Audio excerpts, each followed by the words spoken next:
Of the Chino Valley Planning and Zoning Commission. Mrs. Meadors, will you lead us in the pledge? I pledge allegiance to the flag of the United States of America and to the republic for which it stands, one nation, under God, indivisible, with liberty and justice for all. We have a roll call, please. You certainly may. We'll start with Commissioner Armstrong. Here. Commissioner Welker. Here. Commissioner Bacon. Here. Commissioner McCafferty. Here. Commissioner Meters. Here. Vice Chair Pasiak. Here. And Chair Merritt. Here. And we have our attorney, Andrew McGuire, on through GoToMeeting. There he is. Welcome to the meeting, Mr. Attorney. Thank you. Okay, so we're going to move to item 4, which is consideration and possible action to approve the June 5th, 2018 regular meeting minutes. Has everybody had a chance to review the minutes? I make a motion to One accept- moment, please. Chair, I have something I need to tell you about the minutes. Okay. Yesterday, we got a phone call from a person who spoke at the last meeting, and she requested that there needed to be a correction to the minutes on page 4, where Tina Harmon speaks. She said that she did not approve of a 6-foot fence, but she would approve of an 8 to 10-foot fence. But when we listened to the audio and the video from that meeting, she did say 6 to 8, so we had to leave that in the minutes. But on page 5, the minutes indicated that she spoke the second to the last person in that same group of public comments. But she told us it wasn't her, so we went and reviewed it again and found that it was Cindy Cole who did that. So the only change to the minutes is just that one changed from Tina Harmon to Cindy Cole. So when you vote on the minutes, you'll need to approve them as corrected. Okay. Thank you. Chairman, I make a motion that we accept the June 5th minutes with the correction on page 5 of replacing the name Tina Harmon with Cindy Cole. I'll second. Any discussion? All in favor? Aye. Motion carried. Go to item 5, staff reports. Jason? Thank you, Chair and Commissioners. Just a brief report tonight, letting you know that this staff is working on first review of the largest project we have in review right now, aside from the items on tonight, is the Century Ranch project. It's a Fletcher property, 172 one-acre lots just north of Bright Star. It's in for preliminary plat review. We anticipate comments going out the next week, so it'll probably be coming before you September-ish, once they do the revisions and come back. So that'll be the next big residential project you see. Okay. Thank you for the update. Okay, we're going to move forward to the public hearing portion of the meeting. Item 6A, consideration of possible action regarding a request for a conditional use permit for 1.38 acres of real property located approximately 0.25 mile north of the northwest corner of Center Street and State Route 89 intersection at 246 North State Route 89. The request of this CUP is to allow a food truck court on a commercial light zone property. Jason. Thank you, Chair. Commissioners, you reviewed this item as a public meeting discussion item last month. I'll go ahead and breeze through the report and thank Alex for the graphics again. They kind of spice things up a bit. But we do have our first food truck application that's made its way to you. We've had other inquiries in the past on other sites, but this one's the first one that's come before you as a public hearing item as a request for a conditional use permit. Just some details on what a food truck court is. It provides a centralized location for more than one truck to cluster and provide services to its customers. In this case, the court will be easily accessible through to State Route 89. You may recall the property is located directly north of us, just past the old fire station. We consider them small businesses, and they provide small businesses opportunity to the ones that own it and operate them. They do generally provide outdoor seating to potential customers, or a lot of people order their food and take them with them to go. And a potential benefit of the court is that it can provide a variety of food offerings in a single location, and they can interchange in and out, so you get a variety of food over time as, you know, trucks move on and new trucks move in. Generally, in an ordinance, or in a CUP such as this, we look for the designated eating area for the customers, whether or not they have permanent restrooms on site. We want to make sure there's at least 10 feet of space between each truck and that there's parking spaces for those customers to arrive and utilize the services. The subject property is located here. You can see Chino Valley Town Hall just right there, as I described a moment ago. This is where the many accounting offices are located. There's already a food truck on site, the Tiger Express Korean Barbecue. You may recall the 500 truck used to be located there. It's since moved on. So for a short time, we had the 2 trucks on site, which was really the basis for this request. We already allow, through interpretation of the code, food trucks as an accessory to a primary use, such as the Ace or other large stores or other retail outlets. In this case, we've interpreted that food truck courts need to go through CUP if they have their own special circumstances, and that's been verified by legal counsel. They operate somewhat like a swap meet, if you will, or temporary outdoor retail sales. The property is owned commercial light. And this is the site plan. We kind of worked with the applicant to help them prepare a site plan based on the aerial. We don't have a fully engineered site plan since there's not too many site improvements that are improved, but I'll get to that in terms of the conditions. So you'll see the 2 buildings located to the west. That's where the tax offices are, and they have handicap accessible restrooms inside those buildings. And the owner of the buildings, who owns the site and does the leasing for the food trucks, has made those restrooms available to the food truck customers. So we don't have to worry about not having restrooms on site. We have verified they have sufficient parking, although we don't have parking calculation requirements for food trucks. They do have excess parking on site that service those buildings, so we haven't found a parking issue for the site. And the food trucks are located on that concrete pad, which is the old foundation of a building that's no longer there. I'm just going to go back and stay on the aerial. If you look at the aerial, you see the east-oriented parking spaces facing the food truck area. You'll note that there's a kind of a dirt, rocky area between that and the concrete pad where the trucks are normally located. And it was mentioned by Commissioner Armstrong at the last hearing. There was concerns about accessibility to that site. If somebody was trying to get to the food trucks, they have to walk through the dirt. It's basically not accessible. So staff has worked with the applicant. They're going to provide a paved surface to connect and smooth out that area between the parking spaces there and the food trucks, so somebody could more easily pass through to get food truck access. I didn't specifically cite ADA accessibility on that because we're not completely certain the impacts and what accessibility requirements we can have on a mobile food vendor. I mean, they can come and go. We can't adjust the counter heights and the service counter heights of each individual truck, but what we can do at least is provide a smooth, navigable surface to get to the trucks. And again, we're not even certain, like perhaps if we'd have to stripe access to the handicap restrooms in the inside of the building, or if there'd be perhaps thousands of dollars of improvements required just to accommodate the 2 food trucks. So we just set an improved surface, a paved surface, so that people can go between the parking area and the 2 trucks. Another issue that came up is I've been working with the property owner, Mr. Aldrich, who's here tonight. He did request in his application, and we discussed it at some length last time, that he'd like the availability of a 3rd truck. Initially, staff was concerned about that because we weren't certain that we could actually fit 3 trucks in the area that's more or less designated in the yellow boundaries to be the food truck area. They'd be parked on top of that concrete pad. How would they get in and out? But we discussed that the 500 truck was a really big truck. And, you know, the Korean Express Barbecue is a small truck. If they did have 3 small trucks, they could fit 3 reasonably on the site.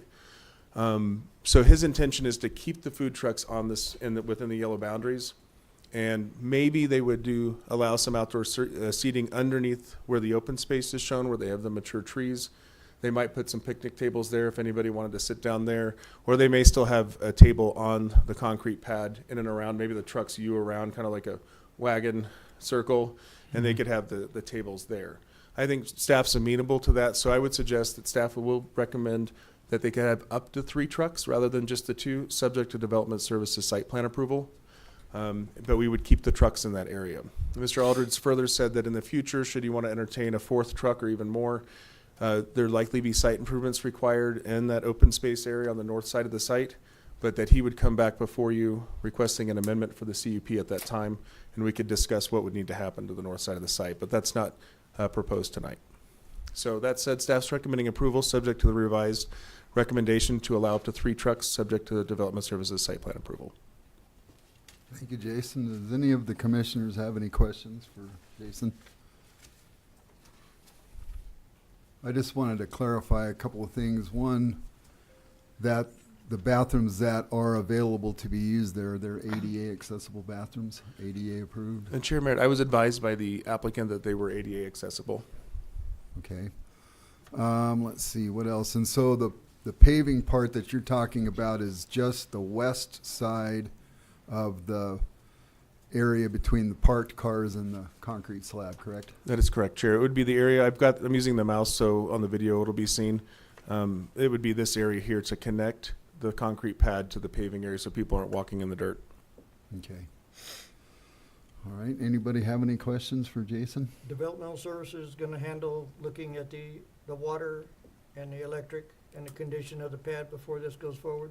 Commissioner Armstrong, that is correct. Based on the condition of approval, when it comes in for permits, they'll need to operate as a food truck, they'll need to meet the conditions of approval. So they'll have to, or court, they'll need to pave that area.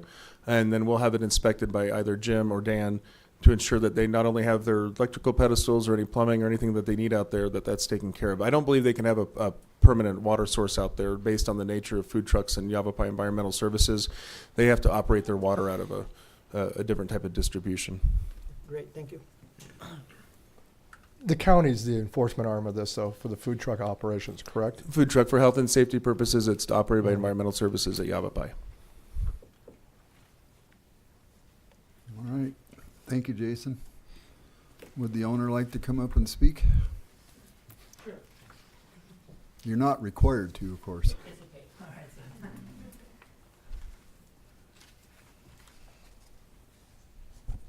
All right, my name is Bruce Eldridge, and I'm the applicant. Been considering this for a little while. I was actually approached by the 5,000 if they could put their food truck out there, and we pulled the permits. And then the Korean barbecue wanted to come over. She was looking for a home, so I put the second one on there, not knowing that that would create a food court. So that's why we're here now, all right, to get this food court. If you look down on the south side, there's a white car there on the asphalt right there. That's a parking space and a half right there. So I'm proposing that will be actually a handicap, identified as handicap, and we would extend a walkway from that spot over to the concrete, and that would give everybody an access. I'm not intending to fully pave the whole gravel between the asphalt and that, but a nice sidewalk going across from the asphalt, from a designated handicap spot there right on the south end there. So we have gone through the approval process for the electrical. It was approved by the town already. We have a freestanding water bib there. According to health, they cannot permanently connect to that, so they have to run their hose out, connect to it, fill their tanks, and then disconnect the hose, and that's what everybody's operating under those terms right now. So in the smaller building, the 1260, there are 2 handicap accessible bathrooms, and in the larger building, I have 1. All right, we opened the 1260 building is open during the operations of the food truck, so there's 2 full handicap accessible bathrooms in there. So is there any questions from the commissioners? Any questions? Are you gonna limit the hours on the food trucks to coordinate with the hours on the building, sir? They have a key. The truck actually can open up that building and go to the restrooms. Okay, So will they be in charge of stocking and maintaining those restrooms? I will be in charge of stocking it and cleaning it and stuff like that, but they have full access. Thank you. It's difficult in my accounting business to open it up because we're not there on Fridays, but the other building is available and they have keys when they're for operations. Most of them are operating Tuesday through Saturday. They're closed typically on Sundays and Mondays, but that could change with another food court there. So, but they have access to that. So. Anybody else have any questions? Thank you, sir. All right.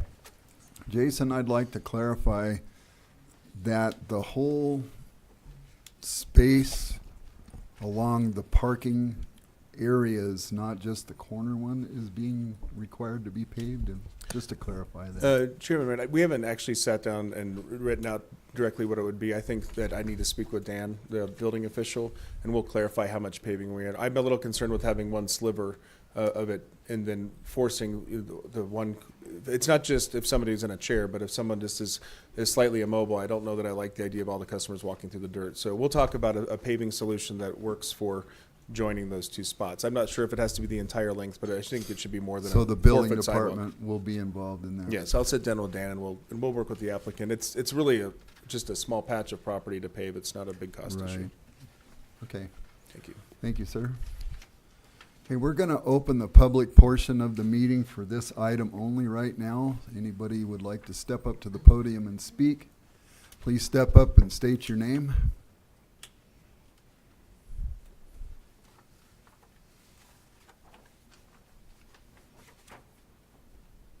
Yolanda Manilia.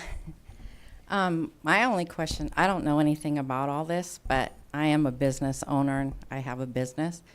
I don't understand why you can't just build a building instead of having all those trucks like a retail building. That way you have sales tax, you have trash, you have the water company involved. Is these trucks for just the people that are in the building working, or do you have public people coming to this spot here where people are going to be eating, which then you have competition with the food businesses in town? That would be my only concern.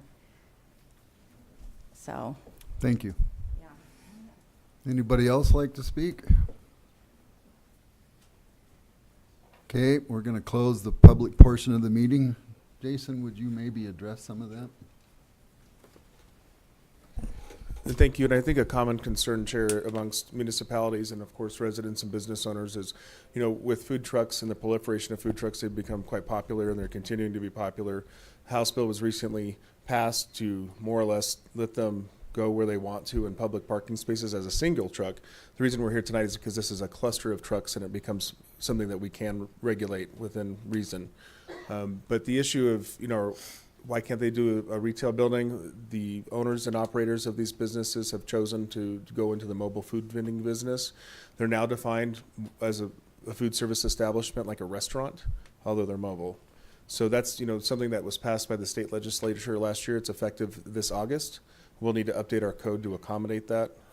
But I agree. I think it's a discussion item. Not certain that it's a commission discussion item to talk about, if they're kind of putting commercial business pressure on brick and mortar, retail, where they have made significant investments in their establishments versus the mobile food vending business, which is a bit of they still make an investment, but that's the question that always comes up at council is, are we threatening our other businesses? And yes, they will be open to the public. The trucks are not intended to serve just the occupants of these two buildings, but they would be open just like any of our other food trucks. We simply have more than one in this location is what's proposed. Anybody need any more questions with that? Thank you, Jason. Chair, would you want to entertain the resident to speak again? Does she have another question? Please step up to the microphone.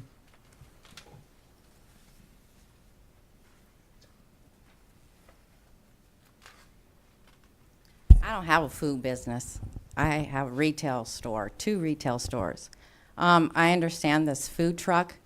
Usually you see them, one, and they're spread out different places, but not in multiples of more than one sitting there. I think in multiple of one, then I think food trucks need to follow the guidelines like retail business do. We pay our sales tax, it goes to the city, trash, blah, blah, blah, blah, blah, property tax. So that's, what if I can do my retail out of a truck and have 3 trucks, You cut the cost of having a retail store frontage. So think carefully about that. Thank you. Thank you. Anybody else have any comments? Okay, we're going to close the public portion of the meeting now. Any comments from any of the commissioners? Any questions? Okay, I would entertain a motion. I'll make the motion for you. I move to recommend to the town council of this request for a conditional use permit for approximately 1.3 acres of real property located approximately 0.25 miles north of the northeast corner of Center Street and State Route 89 intersection at 246 North State Route 89 to allow It doesn't read right, does it? To allow the food truck court a commercial light zone district subject to the following conditions. And then, 1, all food trucks shall be located in the designated areas as shown on the site plan. 2, I think we should make a modification to that one. Food trucks shall be limited to no more than 3 trucks on site.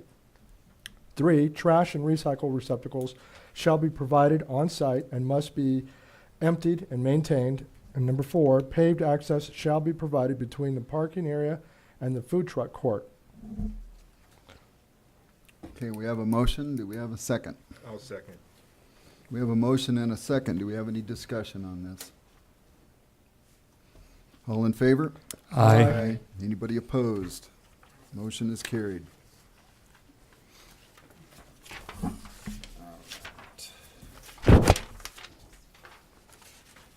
Mr. Chairman, just for clarification, and I know we closed it, but for the young lady that spoke, you have every opportunity to go before the town council and present your argument to them. They're the final voice on this.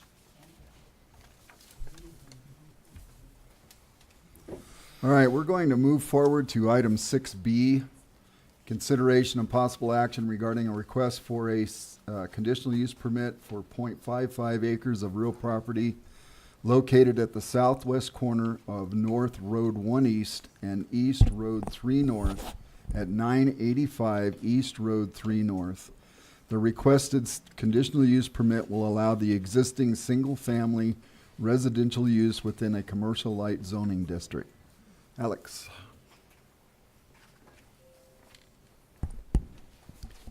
Chair, Commission. I'm trying to be brief with this item. This applicant has requested a conditional use permit to allow the existing single-family residence to be on site. The site is located on the southwest corner of Road 1 East and East Road 3 North. So just a brief history about this site. The single-family residence that's currently on site was built in 2000, and December 15th of 2005, and the property owner at the time decided to split the lots into 2 separate parcels. In April 27th of 2006, Town Council adopted Ordinance 6-646 to rezone both properties that were split from single-family residential 1 acre minimum to the commercial light zoning district. At that point, the single-family residential use became a legal non-conforming use. So what the applicant is trying to do is apply for a conditional use permit to allow the single-family residential use to be in conformance within the commercial light zoning district. As you see here, here's a zoning map where the subject property is located. There's several properties around here that are being used for single-family residential use that are in the commercial light zoning district. The general plan designation is commercial/multifamily residential. The single-family residential use is an allowed use in the commercial light zoning district with a conditional use permit. There's a site plan of the site. There's a single-family residence and a detached garage. And staff is recommending that Planning and Zoning Commission forward approval for a conditional use permit for the applicant. The applicant is here. If the commission has any questions for myself. Does anybody have any questions for Alex? Is there an end date on this CUP, Alex? There is not. What changed that prompted them to ask for the CUP? I mean, it's a single-family residential, and they're legal non-conforming now, so they're legal. What is changing that's suddenly making them have to go get the CUP? The UDO specifies that a legal non-conforming use cannot be expanded, either the use or the property itself. If that means that they're regulated, if they wanted to put a shed or expand on the single-family residence, if they wanted to expand and put an extra room, they're not going to be able to do that because of the legal non-conforming use that's applied to the property. So this conditional use permit gives a little bit of flexibility and The some conditional control use on permit our- will allow the single-family residents on the property, which means that if they wanted to expand on the single-family residence, they can do so with a conditional use permit. And if they don't apply in the future with the use permit conditions, then we can bring them up for review and even revoke it if necessary. Is that correct? Right. At this point, there's a surrounding property owner that came in and spoke to me, and he wanted to know exactly what was going on. He had issues that in the future tense that the property will become a commercial property. I've spoken to the applicants that have no plans to make this property into a commercial property. It's going to be, there's a single-family residential structure there, and it's going to continue being that. All right, thank you. Anybody else have any questions? Would the owner like to come up and speak? Not required, that's fine. Alrighty, we'll open up, thank you, Alex, we may bring you back up here in a minute. I'm gonna open up the public portion of the meeting for this item. Does anybody in the audience like to speak about this or have any questions? Seeing nobody stepping up, then we're gonna close the public portion of the meeting. I would entertain a motion. Chairman, I move to recommend to the town council of this request to conditional use permit for approximately .55 acre of real property located on the southwest corner of North Road 1 East and East Road 3 North at 985 East Road 3 North to allow the existing single-family resident use within a commercial light zoning district. I'll second.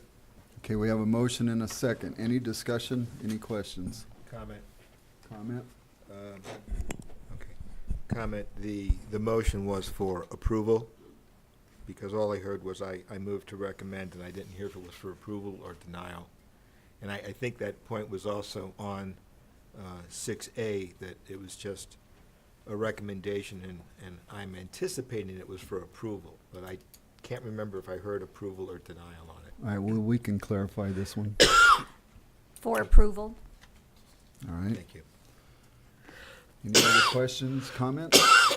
We have a motion and a second. All in favor? Aye. Anybody opposed? Motion is carried.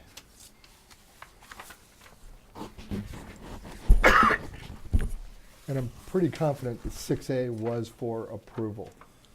Can we maybe revisit the minutes on that just to make sure that that's what it was? I couldn't type that fast. But you were reading from something, right? Right. Yeah, he read No, from- But he does bring out a point. I cannot be specific if I actually said approval. Because it's in parentheses and I might have skipped over it. Just a point of clarification. Jason, we need some guidance here. Chair and Commissioners, I know the public hearing's been closed on that item, but to clarify, if you did read verbatim from the staff report, it does say recommendation, forward a recommendation of approval. I followed it closely except for that one spot, so I think you did say that. I think you Yeah. did. I just, without rewinding the tape, I can't remember what I said. And everybody voted yes, so. If it becomes an issue, we can clarify it Okay, later. it was for approval, thanks. All right. Thank you, Commissioner, Vice Chair. All right, we're going to move on to item 6C, consideration and possible action regarding a request to rezone 8.7 acres of a 15.8 acres of real property located approximately 0.75 miles east of the southeast corner of North Road 1 East and East Perkinsville Road at 1821 East Perkinsville Road from AR5 agricultural residential 5 acre minimum to SR1 single family residential 1 acre minimum. Alex. Chair, Commission, before you have this item for a request for a zone change. The property is located 150 feet east of the southeast corner of East Perkinsville Road and Salida del Sol at 1821 East Perkinsville Road. The Currently, the property, it has a zoning district of AR5, agriculture residential 5-acre minimum. The intention, currently, the site is currently being used for horse rescue and for the sale of hay. Their intention is to rezone a portion of the property, 8.7 acres specifically, to the SR1 zoning district, and leave the rest of it for the AR5 zoning district to continue the use of the animal rescue and the sale of the hay. Here to the left, to the right, sorry, you'll see the record of survey that shows exactly how they're gonna split it in the future, and in order to locate single-family residential units on that portion, if their request is approved. The surrounding, the request of the zoning, or the zoning district that they're requesting is supported by properties to the south, to the west, and to the north of the subject property. Staff recommends that the Planning and Zoning Commission forward an approval of a zone change to 8.7 acres of the subject property from AR5 to SR1. The applicant is here. If the chair of the commission have any questions for him? Thank you, Alex. Anybody have questions for Alex while he's up at the microphone? Thank you, sir. Would the owner like to speak? All right, well enough, thank you. Okay, so I would entertain a motion. Oh, excuse me, I jumped ahead of myself, thank you. We'll open the public portion of the meeting. If anybody has any comments to make on item 6C, please step up to the podium, state your name. Okay, seeing no participation, we're going to close the public portion of the meeting. I would like to entertain a motion for this, item 6C.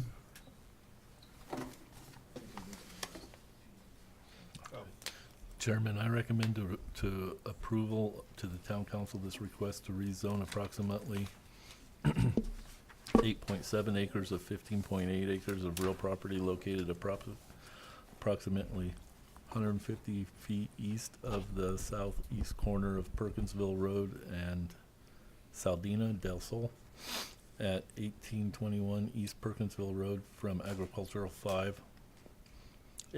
agricultural 5-acre minimum to SR1 single-family residential 1-acre minimum.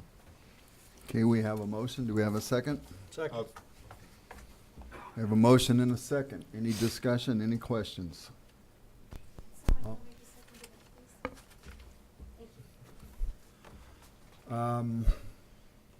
All in favor? Aye. Anybody opposed? Motion is carried. All right, we'll move on to item 6D.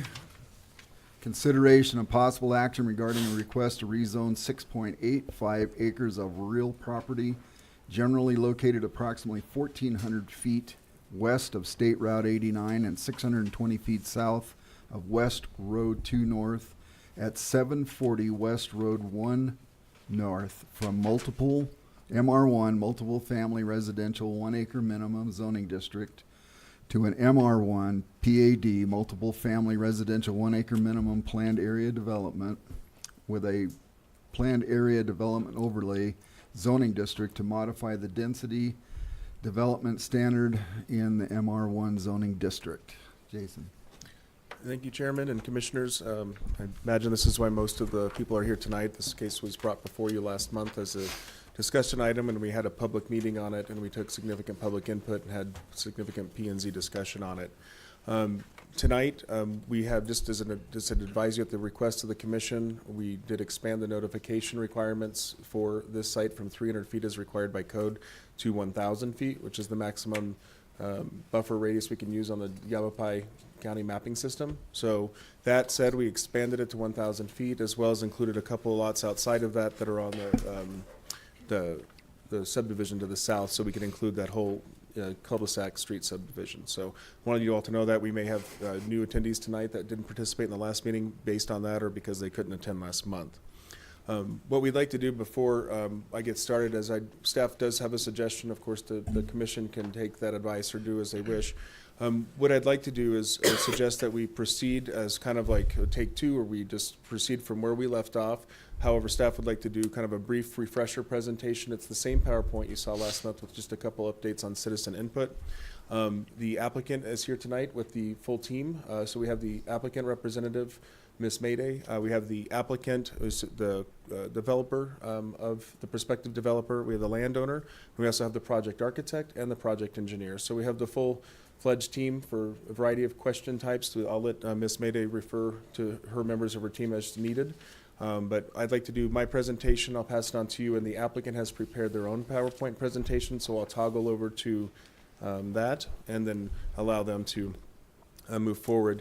Another thing we'd like to suggest, and this is, staff has reviewed in detail the comments that were here last time. We've spent a lot of time listening to comments. I've met with several of the neighbors in my office and over the counter.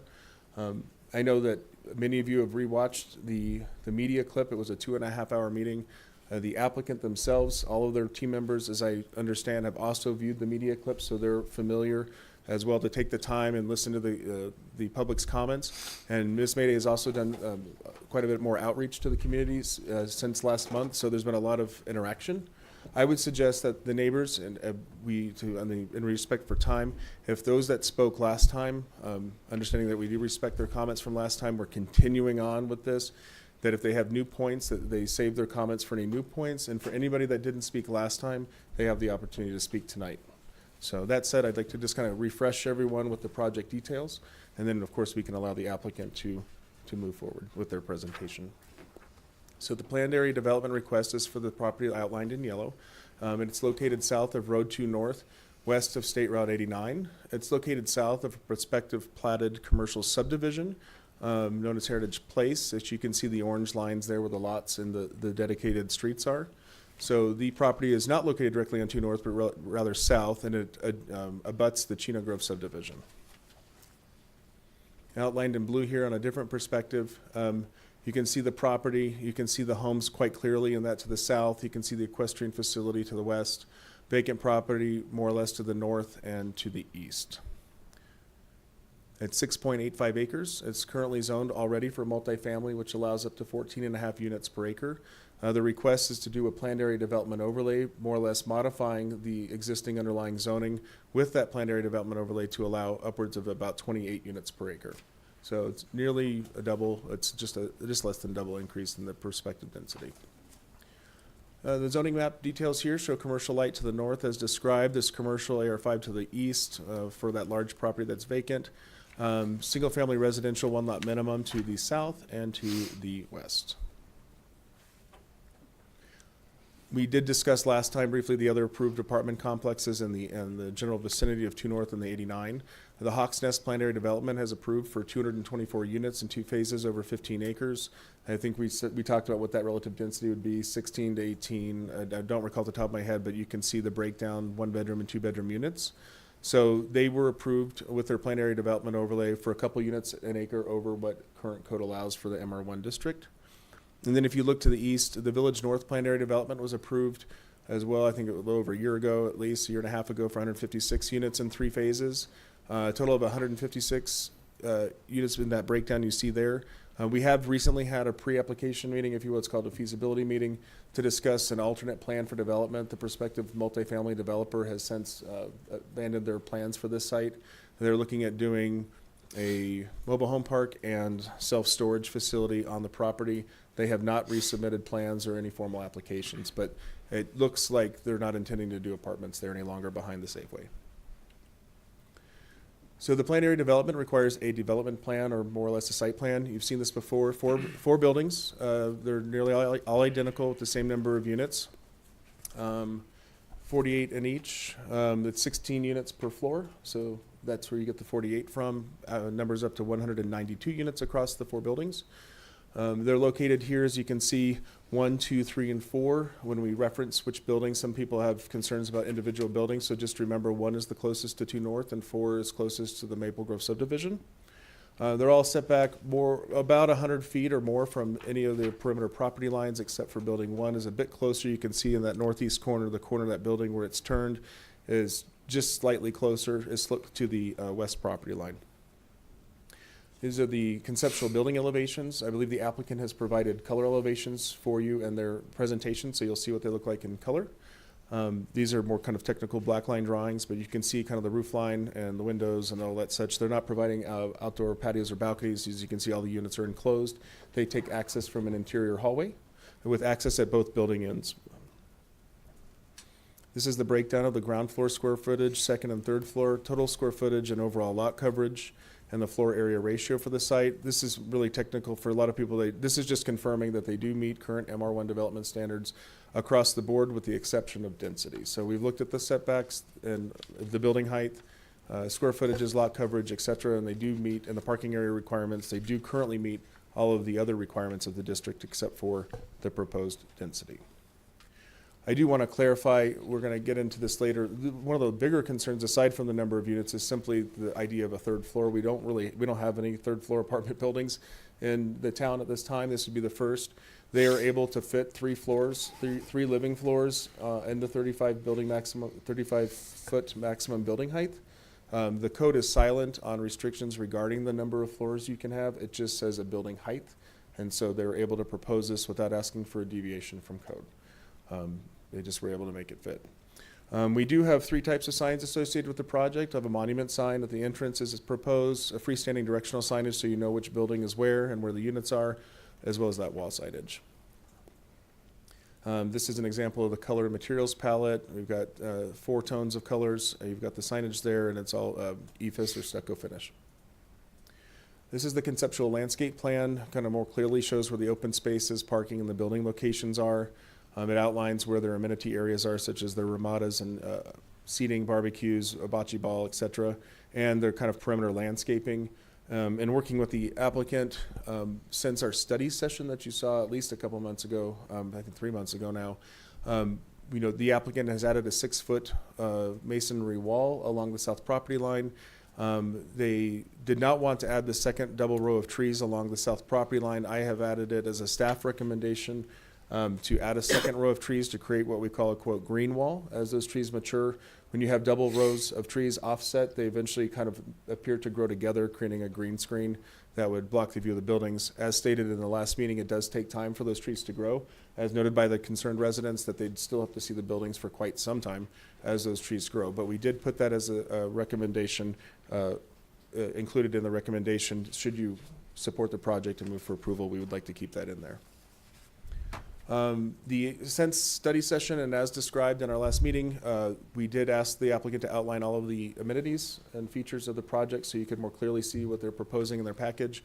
The laundry facilities, an exercise fitness center, game room, multi-purpose room, interactive game room, and their outdoor amenities will include the ramadas, bocce ball, and that triangular park in the front between buildings 1 and 2 with a gazebo, barbecue, seating, outdoor seating, lawn area, and I'll let the applicant elaborate. I believe Ms. Mayday has prepared in her presentation more elaborative exhibits that will better detail what those look like. The detention basin in the northeast corner or the northwest corner will be more passive because it's going to serve as retention and storm events for rain, and there'll be exercise stations proposed as well between the buildings. This slide shows the amount, kind of the technical details. So typically we would allow 1 unit per 1,400 square feet of land area. I mean, per 3,000 square feet of land area, they're proposing it for 1,400. That's more or less, instead of 14.5 units per acre, they're asking for 28. The applicant contends that, and stresses, and as they will in their presentation, that, we're very short on rental housing in the town. Their proposal is, of course, is to provide rental housing. Of course, the question for the P&Z and the public and everyone involved is this the right project in the right place, as proposed. The applicant believes that the density by its nature is not a negative trait of the project. When it's placed in the appropriate location, they contend that this is the appropriate location due to the fact that it's within a community core. The largest community core is identified in the general plan, where high-density multifamily housing is promoted. And they believe that the prospective new residents will also be in the closest proximity to the town's largest commercial services. As you know, it's near the Walgreens and the Safeway, et cetera. I'll save going through this whole slide. This is, again, another verification as we've reviewed the project that it meets the MR1 development standards in terms of setbacks, building height, lot coverage, and so forth. And we've identified down below what those setbacks are from adjacent property lines.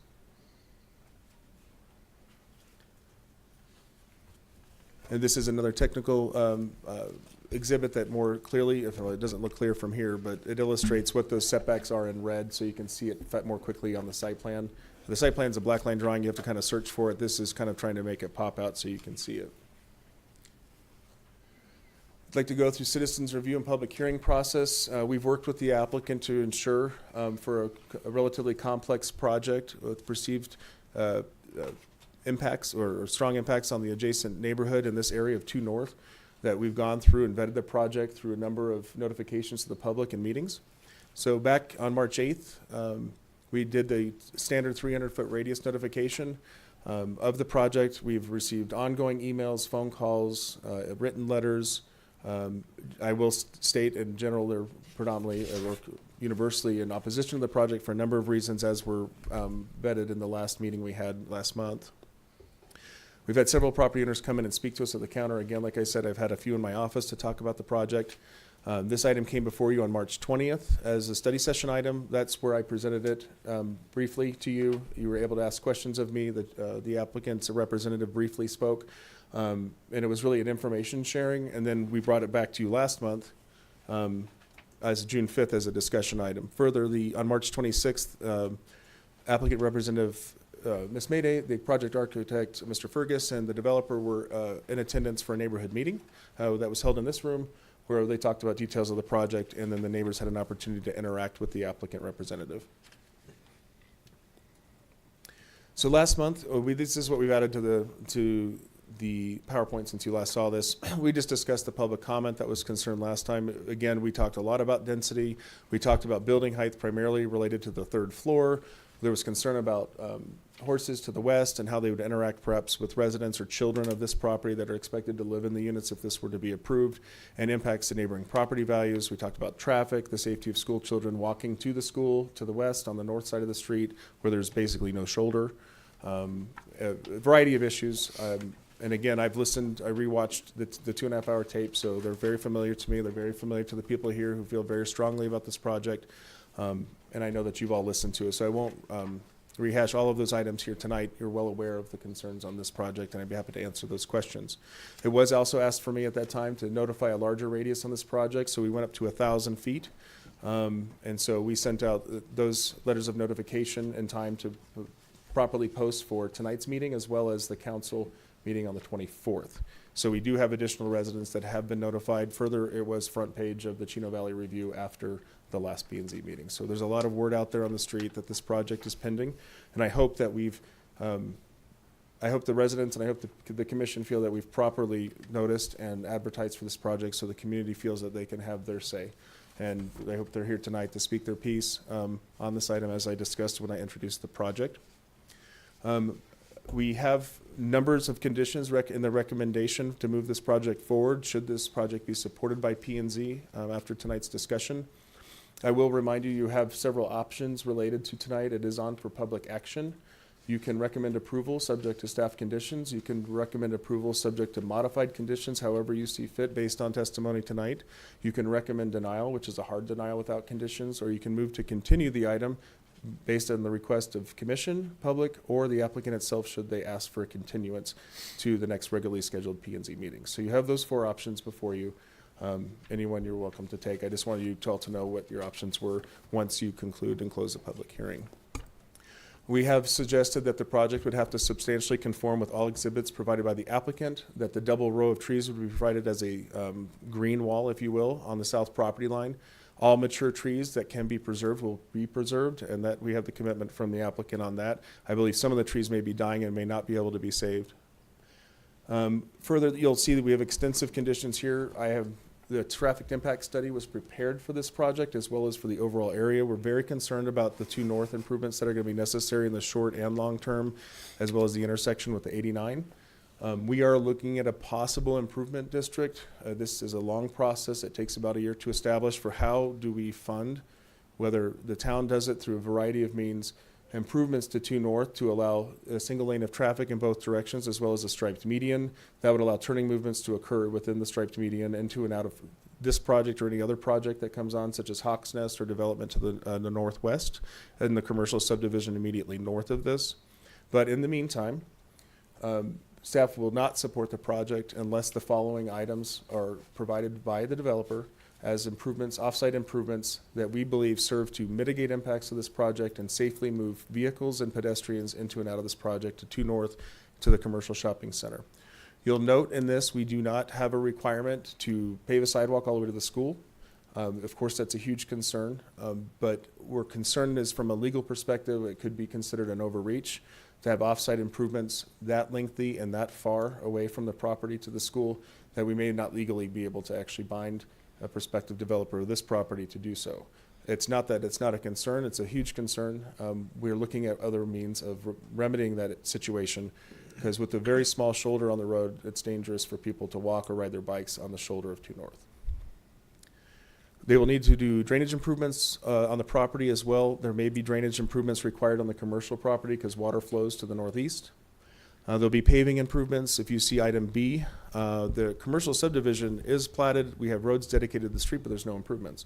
So they'll be required to provide access to 2 North with curb, gutter, and sidewalk. And although it's noted a 28-foot roadway width, that could be modified to 24 feet between now and council, just putting that out there. 24 feet is really all that's technically required. The Heritage Place was approved with the 28-foot roadway, but for 2-way interim traffic until that builds out, I believe the town engineer is satisfied with 24 feet. So that could change. I just want to let you know. The ultimate street section for Road 2 North is going to be a 3-lane roadway with bike lanes and a sidewalk. Timing for construction has not been determined. The Hawks Nest PAD is already obligated through their PAD ordinance to build curb, gutter, and sidewalk for their project when they come in. So you'll see that we have not obligated this project to do those improvements since they're already been obligated to another developer. However, as an interim solution, we do want a decomposed, stabilized pathway on the north side of 2 North to connect to the sidewalk that ends west of Walgreens so that people can safely pass to the commercial shopping area where we know people are going to be walking to connect to community services in that area. So that stabilized path would be provided as an interim solution until that project develops with the sidewalk. Also for the crossing to Road 2 North, the reason Road 2 North, the south side isn't really developable all the way to the intersection is because the properties that are developed there, there's not any right-of-way left until we figure out a solution in the future, maybe through property acquisition or other means to connect that safely. So people will be anticipated to cross Road 2 North to the north side and connect to the shopping center. We also will be looking for a pedestrian traffic crosswalk solution at Road 2 North where the Heritage Place Drive will connect at 2 North so people can safely cross. That will be determined with the town engineer and the developer in the future should this project move forward. And this is where it is. If we need a bus pull out as well on 2 North, depending on the overall traffic plan for the area, we'll work with them at that stage to provide a bus pull out on 2 North. We don't currently have plans for one, but we wanted it in the ordinance should we need it in the future. We won't have to acquire property at the town's expense to do so. I think all that said and done, I do want you to note that I said I would be brief with this, but I don't know if I can be brief with this project. The issue moving forward is all of these conditions are going to take a different path once they leave here. Regardless of your recommendation, if you change any of the items noted in the development agreement portion of this, when they move forward, those will become part of a development agreement, which is an independent instrument from the zoning ordinance. The zoning ordinance would have the other standard conditions and tie them to their development plan and all of the exhibits, the trees, the wall, and all that stuff. But the off-site improvements would be through instrument known as the development agreement because this is a unique project. The improvements required to mitigate this project extend further off-site than would be typical. And we would normally include those in an ordinance. But because they go so far off-site and kind of meander over, we're doing it through development agreement. And we've conferred with legal counsel that that is the appropriate instrument. Now, mind you, a development agreement is entered into mutually upon by both parties. One would be the developer and the town. And whereas the ordinance, if approved, we could just approve it with all of those conditions. And there's not a really mutually agreed upon understanding. So we think this is the right way to go. If the developer were to choose to not enter into the development agreement, staff's recommendation would be for flat denial on the project. So I'd be happy to answer questions.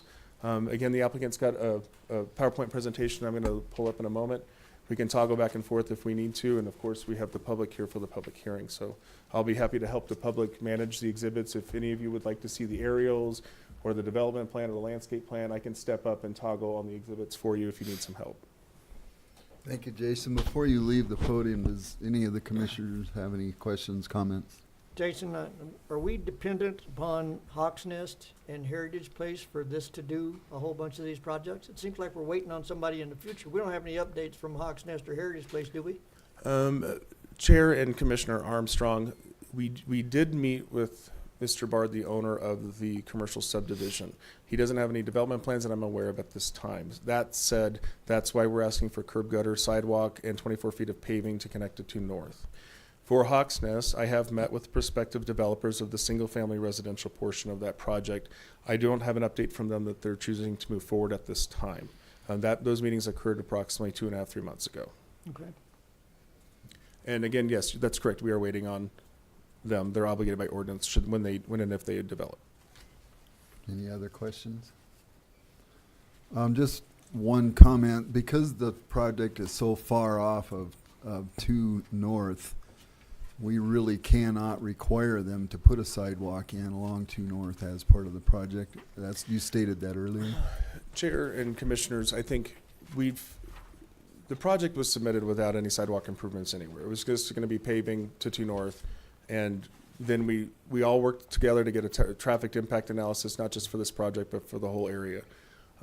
We have traffic impact needs and roadway improvements to 2 North, whether that'll be necessary in the not too distant future, regardless if this project moves forward or not. So that said, theoretically you could ask for the sidewalk on the north side of 2 North. I think doing the improved pathway to get pedestrians well away from the paved section where the cars are traveling could serve as an interim solution. A sidewalk would be a better solution, but when you do the sidewalk, you need to do the curb and the gutter, and then the infrastructure improvements go into several $100,000 more usually. Based on that, we have to do more extensive grading. There's more extensive grading concerns. If we just put a sidewalk in today without any of those other improvements, it's likely that sidewalk would have to come up and be rebuilt once we do grading, curb gutter, et cetera, for that Hawks Nest project. So that's why we came to the solution we're at right now. Thank you, sir. Any other questions while he's up at the microphone? Okay, I'm gonna like to have the owner or the representative step up to the podium and give us their presentation.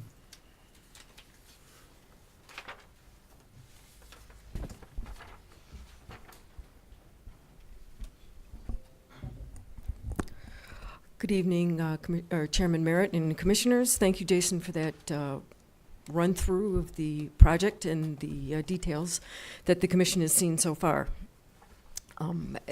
I wanted to thank you for the time this evening to be able to present this to you and to the public and discuss some of the changes that we've made to the site plan along the way in response to some of the comments that we have heard from the public, both in the neighborhood meeting, in the meeting that was held in June, and in our conversations with individual property owners.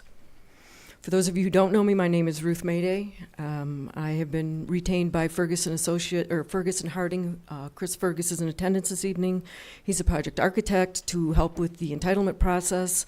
We also have Cole Johnson from Brook Apartments LLC, who is the developer, Tim Emberlin from Copper Tree Construction, and Michael Lopez from MRL Consulting, who is the project engineer. So back to this slide of the site location and general plan compliance. What you're seeing here is the, where's my arrow? There it is. This is the site for the proposed multifamily development. Come back. And you can see that it is within the downtown community core that is in the general plan, which is represented by the hard purple line and the striping. So that entire area is included within that core. The existing zoning is for multifamily housing.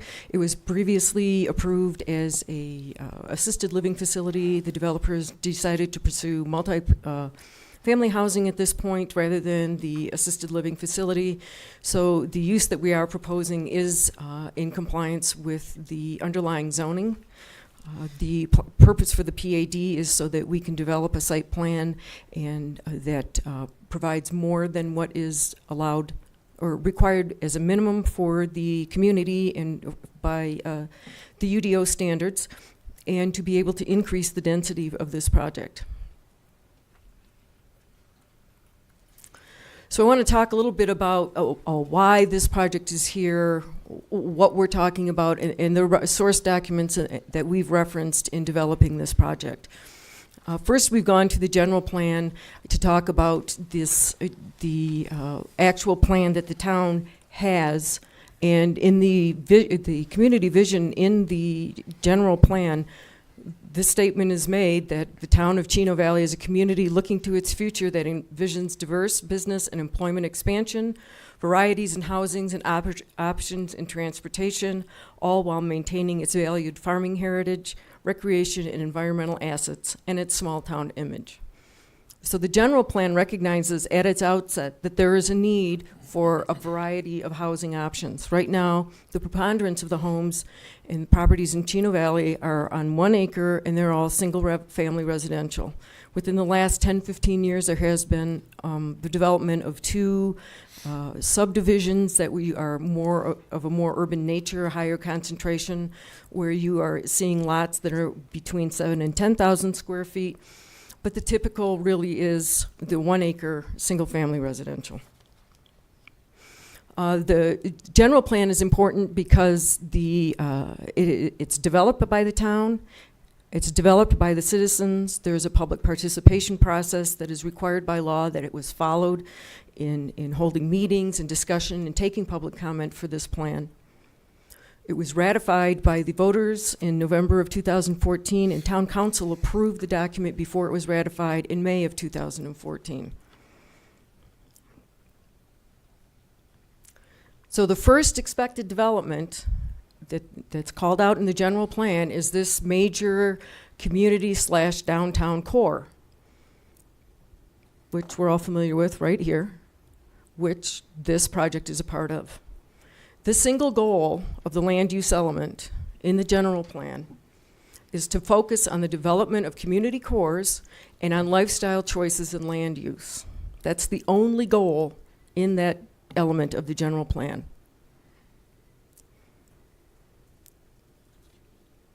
There are several target strategies that are included in this, and there are some that are included in the general plan, and there are some strategies and actions that are included in the strategic plan for 2016, which I'll discuss in a few minutes, to support this specific goal of developing these community cores and lifestyle choices in land use. Community cores were a new feature of the general plan, to kind of corral the sprawl along 89, to provide a little denser development and concentration of uses, rather than just continue one long commercial district up and down State Route 89.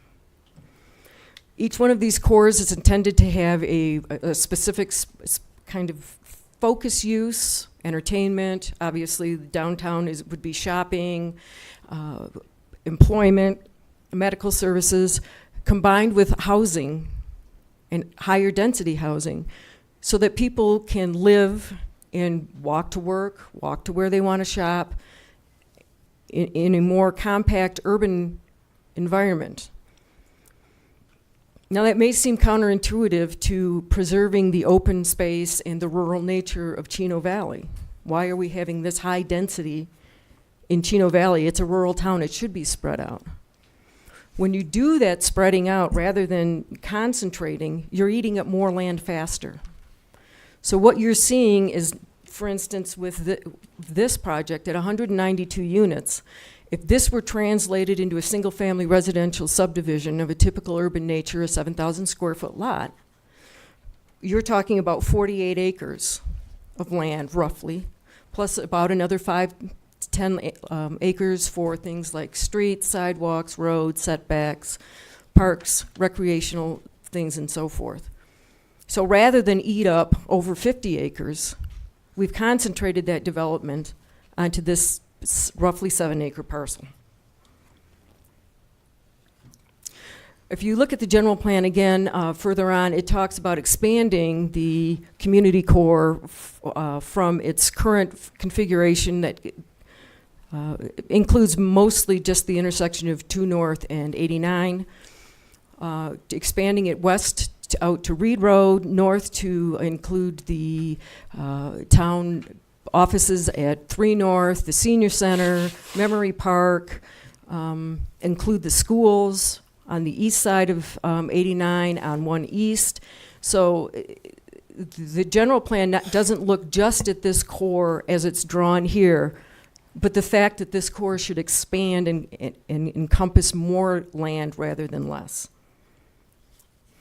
There's been some discussion of concerns about this project being located close to the edge of the core, and while it may be close to the edge of the initial core, the ultimate core, this is well within that boundary. Like I said, there are a couple of target strategies that are set out in the general plan that talk about residential development and so forth in the town.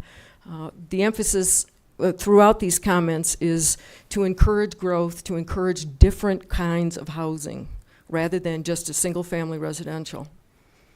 It also talks about preserving the existing subdivisions and to preserve the large lot lifestyle that already exists, which is what we're doing here in fitting these infill projects into the property that's left throughout town.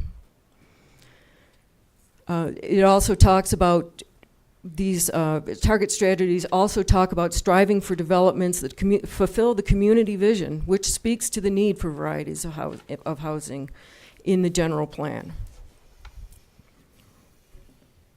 So how do we specifically further these target strategies? I've set out a couple of ways here. First of all, again, a new variety of residential development. Only 3% of the existing housing stock in Chino Valley is multifamily. That's not very much at all. The project is proposed, and as Jason mentioned, meets, and in some instances, or in several instances, I would argue, that we exceed the current development standards, including the setbacks, the landscaping, noise, and buffering, and I'll explain that later when we get back to the site plan. We increase the residential density and intensity that's called for in the general plan for these cores. We will be providing significant buffering and screening to mitigate the impact. The multifamily development itself is a buffering device to screen low-density residential single-family lots from higher density, higher intensity commercial uses that you will see in the subdivision immediately to the north that is approved for commercial development. And again, this project embraces and supports the coming changes in demographics in this town.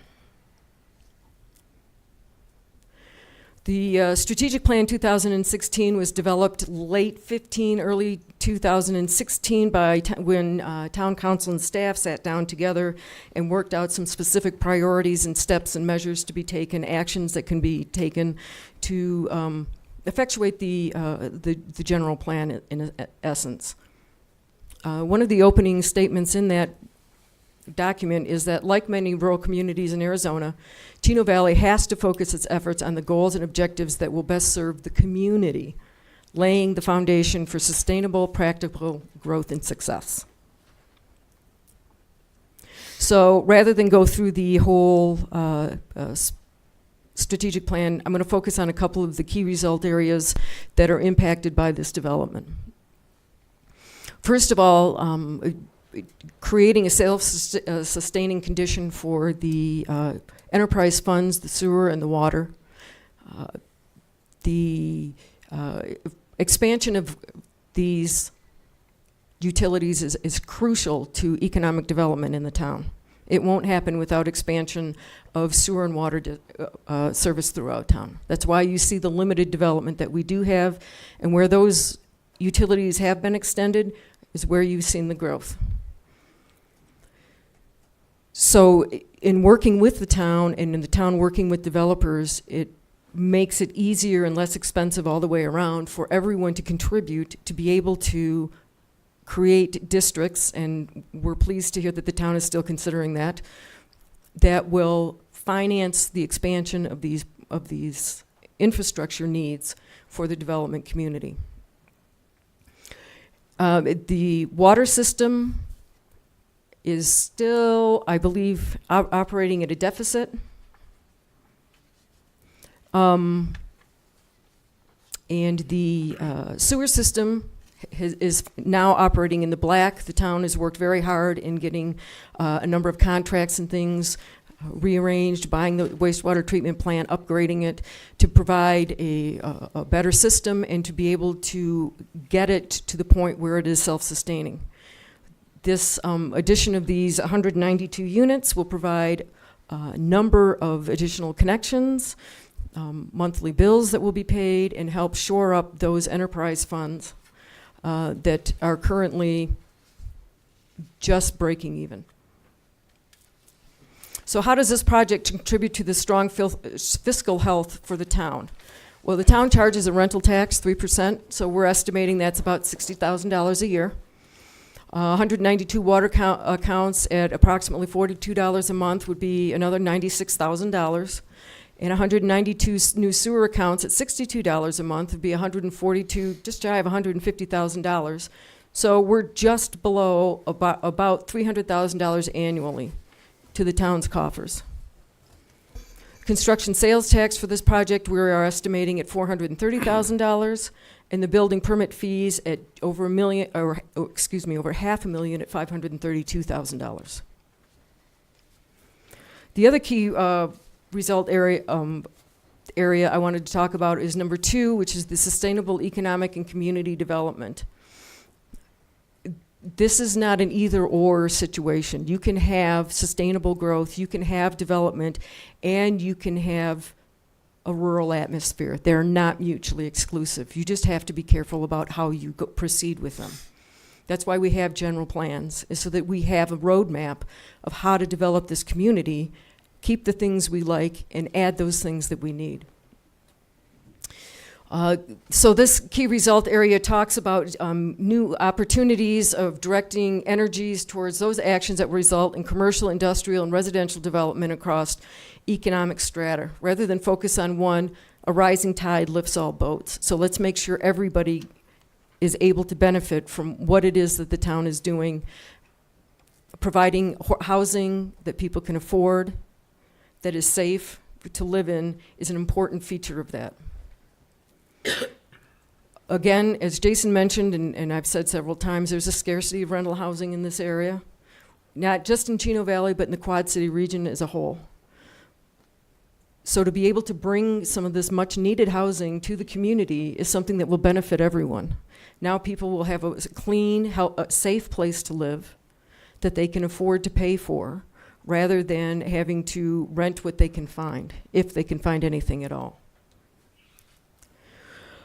Finally, lower housing costs will be attractive and helpful to younger families in the community that are having a hard time finding houses. Right now, the median household income in this town is $45,000. That does not buy you a lot of house here, but it will pay a significant amount of rent. There's an old saying in economic development: retail follows rooftops. We all know what it's like at Safeway. On any given day, at any given time, you're going to wait. And the way to attract a new retail source to this community is by increasing the number of rooftops and households that will shop at those locations. Until there's a significant increase in those number of households and rooftops, the likelihood of significant retail development is less and less. So how does this project contribute to sustainable economic and community development for the town? Again, we're providing safe and affordable housing options for everybody. This is not age-restricted housing. This is not income-restricted housing. Anybody at any age can go rent one of these apartments. Creates employment for construction workers. It may not be long-term employment, but it is additional income for those folks. It establishes housing options that are stable and long-lasting. It offers entry-level living opportunities to new families and households. Kids that get married can stay in the community where they grew up. And again, increasing the number of households and the population will increase demand for retail options. So I want to talk a bit about the site plan. Everybody here has probably seen this at least once before, but what you have not seen is where this started. Where this project started is significantly different than what you're seeing right now. This is the end result of probably 6 months worth of meetings, conversations, plans, replans, twisting plans, moving buildings, parking lot calculations, and countless other adjustments that have been made to get this project to where it is today. When this project started, it looked like barracks. The buildings ran east to west. They were perpendicular to the east-west property lines, parallel to each other, and parallel to the north-south property lines. The interior hallways were not enclosed. They ran inside, but they're not enclosed. So the echoing and the noise just travels right out the end of the building. The stairwells were not enclosed. They were just open stairwells. The initial structure, Building 4, which is this one here, initially started way down here at 20 feet off of the property line of the adjoining neighbors. The landscaping was what was required by code, which was 1 tree every 20 feet and 1 shrub every 100 square feet. So this site plan has evolved and matured quite a bit over time. There were no amenities. We did not have indoor game rooms. We did not have flex spaces, workout rooms, laundromats. We didn't have a DG path. We did not have gazebos. We did not have exercise stations. We did not have volleyball and soccer. We did not have a bocce ball court. We didn't have anything. It was just 4 apartment buildings with very little to offer. That was it. We came in with a very bare bones project. We've been working with staff and we've been working with the community to address those concerns that you as the commission and the public has brought forward. So eventually, the first change that we made was to move this building at an angle. When we first did that, it was pushed way up so that it was impeding or intruding into the setback here and the setback here. We didn't have enough parking. We had to reconfigure parking. We moved these buildings back from the property line approximately 100 feet so that they were not, the view from the 3rd floor of the apartment building was not down into the neighbor's backyard. We moved these buildings off this property line. Actually, all of these buildings were centered on the project so that we could put parking around the perimeter to further insulate the neighbors from voices and apartment noise that you're always going to hear. Excuse me.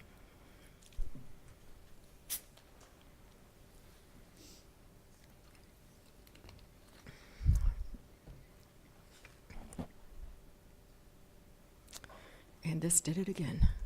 Whoops. I apologize. This should say Brook Apartments, PAD. I've had some issues with things shifting when they shouldn't. So with respect to the requirements of the UDO for the multifamily residential zoning district that this property is in, the maximum height for the building is 35 feet. That's a mean height, which means it's the average between the ridge line and the eaves. This building is at 33 feet. The front setback for this property is 20 feet. If you look at this site plan, this corner is 20 feet. This is 128 feet. So we've tilted the building and backed it off so that there's a significant increase in the setback. We've taken the rear setback from 20 feet to 10 feet, and now up to 100 feet. So you have a much, much larger separation between the adjoining properties. The side setbacks are 10 feet. We have moved the buildings in and centered them in the property to provide additional separation from adjoining property uses on the east and west, 96 feet on the west and 110 feet on the east. We've met the parking standard, including guest and handicap parking. The landscaping, we've had discussions regarding the landscaping, and I'll get to more specifics later on, but we've significantly expanded the landscape package, and we'll be installing up to 200% of the standard at the key locations while providing the requested perimeter fencing. So this is the building elevation. It's showing the color palette. You can see this is an earlier rendition because there are no amenities in this area here where we have them now. These colors are typical of what you find throughout Chino Valley. There are several buildings in town that have colors and materials very similar to this. This is the entry feature into the project. Again, that's by the Triangle Park. It sets the project apart from the other residential or multifamily residential projects in town. If you go back to the building elevations and colors, there's some details here that we've added over time that are not that were not in the original version of the project that we submitted at the beginning. The buildings were flat. They were one color. There were not the pop-outs that we have now. There were not the alternating colors. We have flattened the ridge line as much as we possibly can to minimize the visual impact. Excuse me. We've also included a variety of landscaping to break up that the building mass as well. Again, the entry feature, stucco, multiple colors to echo those of the building itself and the other color palettes found in the town. We have a preliminary landscape plan I'm going to discuss here shortly. The preliminary landscape plan is just that. It's still preliminary. We want to bring forth the changes that we're proposing to the landscape plan for the commission and the public to consider, and make sure that we've listened to everyone's comments before we finalize that plan. The plants that you see here are all plants that are on the site plan and on the on the landscape plan that are proposed to be planted throughout the project. These are all on the drought tolerance list. So they are all low water use plants to minimize the impact on water usage. So this is the preliminary landscape plan. Again, when we started this project, the landscaping was strictly what was required by code, a tree every 20 feet, and then one shrub every 100 square feet. And that was all that the code required. Since that time, like I said earlier, the developers decided to beef up the landscaping on the bottom here and along this side to minimize the impact on the adjoining neighbors. So the trees will be much more densely packed so that you have a very good screen from the adjoining properties. We've used a variety of evergreen trees, so there's no dropping of leaves and seeing through in the winter. There are a number of elm trees that have been a concern for the community along this property line, especially. I've walked that property myself with the property owner, and I know a number of everybody on the development team almost has discussed those trees with Christine, and we are working to save as many of them as we possibly can so that that mature tree feel isn't lost. So the perimeter landscaping, again, in a little bit more detail, these are the types and size of evergreen trees that you're going to see on the to screen this and buffer this project from adjoining properties and to provide a visual screen to prevent people from peeking into your yard, basically. This is sort of what the wall will look like. There's and I've changed this several times, and for whatever reason it didn't stick. This is a CMU block wall that has a stone face.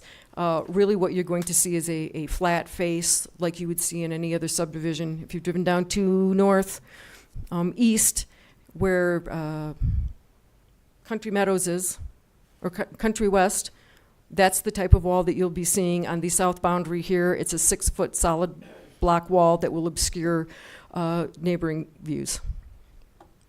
We have a number of flowering trees that we've included, some crabapple, of course, some pears, some fall foliage colors. There are a number of shrubs and grasses that we will be planting on landscape islands alongside the buildings to, again, break up the mass and provide some visual interest.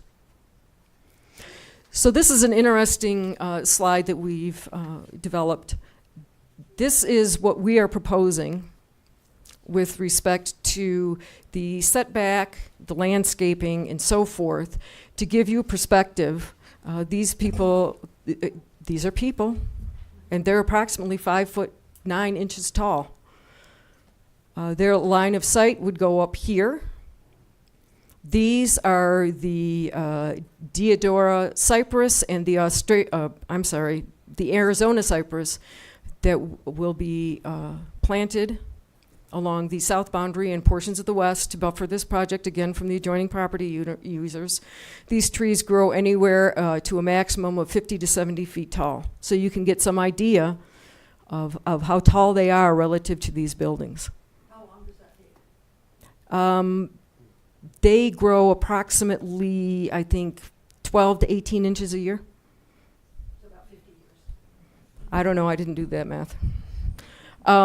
These are the Spartan junipers. These max out at about 25, 30 feet, and these will be planted along those same boundaries to provide additional screening so that there is a dense screen wall of vegetation to dampen noise and visual impact.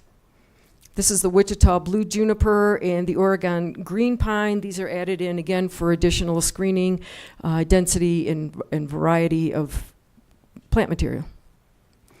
This is what is currently allowed by code.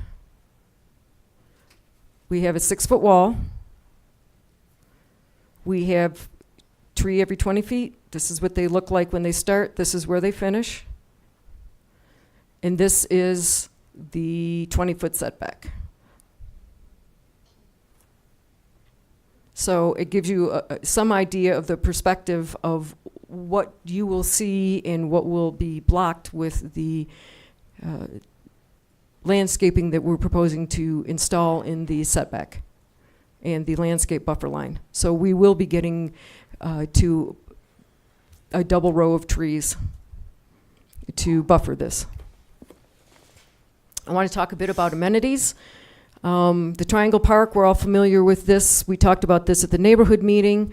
This is the entry feature in the monument sign. Again, this is something that we added late into the project. We did not have a plan for this early on. The initial plan did not include an entry feature or a monument sign at all. The gazebo with the barbecue and seating, the bocce ball courts, a small lawn area, some open outdoor seating. All of these things are amenities that we have added to provide gathering spaces and activities for the residents. We've located 3 gazebos throughout the community. There are 2 between buildings 3 and 4. There's one in the Triangle Parklet. You'll notice that there's also seating underneath. There's barbecue grills included with these. The gazebos are for anyone to use, any of the residents to use whenever they so choose. The indoor and outdoor amenities that we have overall, the kind of pinkish outline here shows you the meandering path that goes around the perimeter of the project. It's a DG path for people to use for walking. Lots of people need to get their steps in every single day. And that's a good area to be able to do it in. It's shaded with trees. It's out of traffic. We have, these are the amenity rooms that are for we have game rooms, we have flex space, we have exercise rooms. We also have laundry rooms provided in each building on the first and second floors. These circles here, and they're ovals really, but these are the areas where we are working on preserving the existing elm trees. There are a number of them on the property. We've included them in this design because we feel it's important to let the neighbors know that these are things that we are trying to accommodate for them. So you can see the also the exercise station along this path between buildings 3 and 4. This is the Triangle Park area, and this is the green space in the detention basins. It's interesting to note the town of Prescott Valley uses all of their detention basins, all their stormwater detention basins for things like volleyball and soccer courts for the kids to play on. I was in San Francisco a couple of weeks ago. They have gigantic stormwater detention, as you can imagine, basins right out by the oceans, and they are lined with volleyball courts. So it is not unusual at all to dual purpose a detention basin rather than just let it sit unused.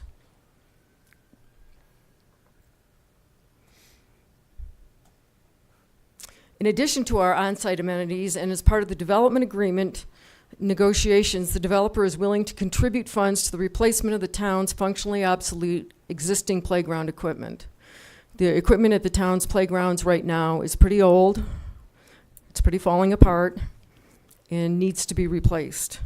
Rather than place playground equipment on this site that is available only to the residents of this development, we're proposing to put it in the park of the town's choosing so that everybody can use it. So a lot of the questions that we've been hearing is, well, what is the town getting out of this?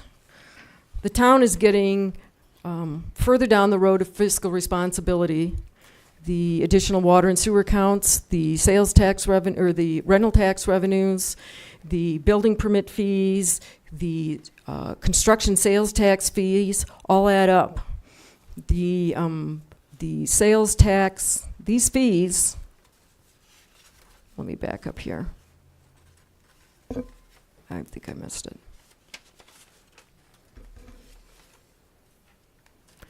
These fees, the $300,000, are on an annual basis. It's not a one-time thing like the construction sales tax, the building permit fees. That's income that the town sees every single year.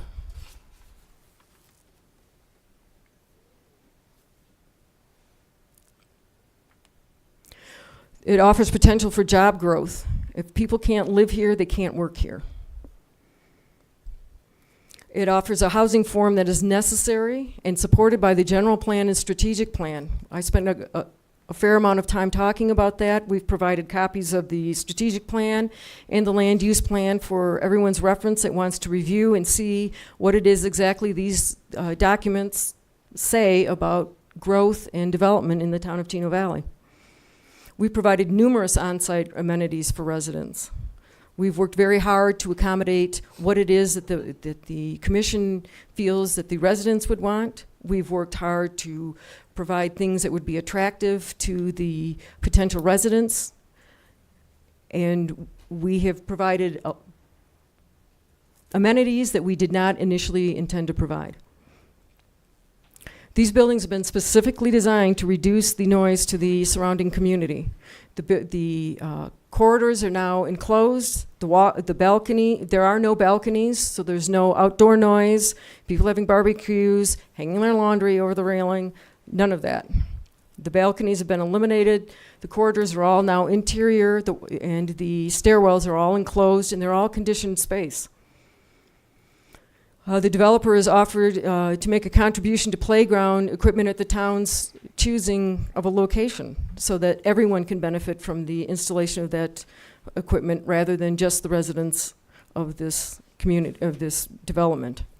And finally, Hawks Nest Lane, and we didn't talk much about engineering here yet. Hawks Nest Lane will be built to a higher standard than the majority of the town roads.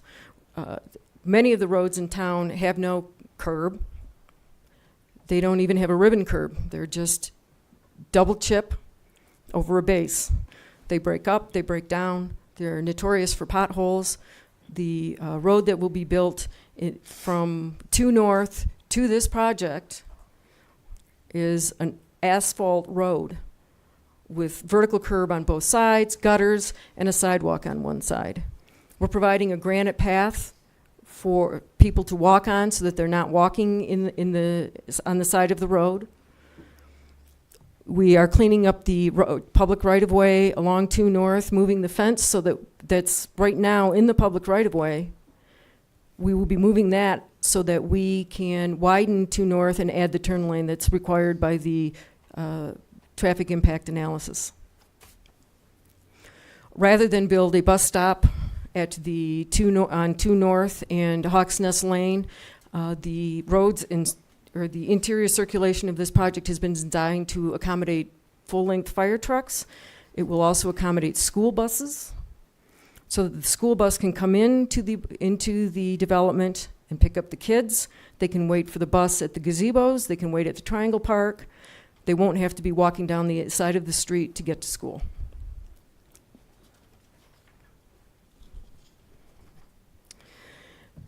With that, I'd be happy to answer any questions that you have. Cole Johnson, who is the developer, is here as well, who would be willing to answer any questions you have as well.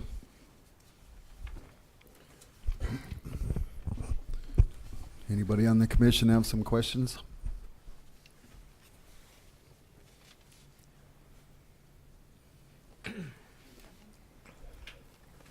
Yes, ma'am. I love the idea that we need this type of a development in Chino. My major concern is that it's landlocked with one access egress. Okay, I'm glad that you brought that up. I was, at the last meeting that you did not attend, I was inquiring as if the developer and owner of this property had consulted just south of this property, the southeast corner. Mm-hmm. The property is up for sale, Mhm. and there is a easement that comes in Correct. that stops short of the property. Mhm. But have they considered trying to purchase another strip of land through there that they could have a second egress and ingress? No, is the short answer. No, they have not. I don't believe they have considered that. Mr. Johnson's here, and he can certainly elaborate if you would like. This project was approved, and the site plan was approved by the fire department. These buildings are all sprinklered, and they meet fire code so that the additional access egress is not required. I want to talk a minute about landlocked. Landlocked is a term that refers to land that is completely surrounded by private property and has no access without trespassing on somebody else's property. This project has access to North and through the subdivision to the north by a dedicated road. So strictly speaking, it's not landlocked. I was vaguely using that term. Thank you. Any other questions? Yeah, I have one question. Yes, sir. The interior amenities like the game room and the Let's game get back to room the and the list. meeting room and the exercise room. What Mhm. size are they? They seem kind of small considering the mass of the building, so I'm just curious as to what size they are. I'll let Chris answer that. Okay. I believe they're all the same size as the laundry room, which I believe is around 14 feet by 20 feet, something like that. There are 4 of them, and they're made Yeah. for more groups, like if there's a party or something and people want to come down, and individual uses, they'll accommodate some people. They won't, the game rooms, the amenities that are there will not accommodate 192 people all at once. Yeah. Oh, I'm sorry. Commissioners, I'm Chris Fergus, the architect. Hi, how are you? Good, good, thank you. So the stairways are 14 foot wide also? Pardon? Well, I'm just looking at the floor plan, and it looks like the flex space and the Wi-Fi room and the game room and the exercise room that you say are 14 by 20.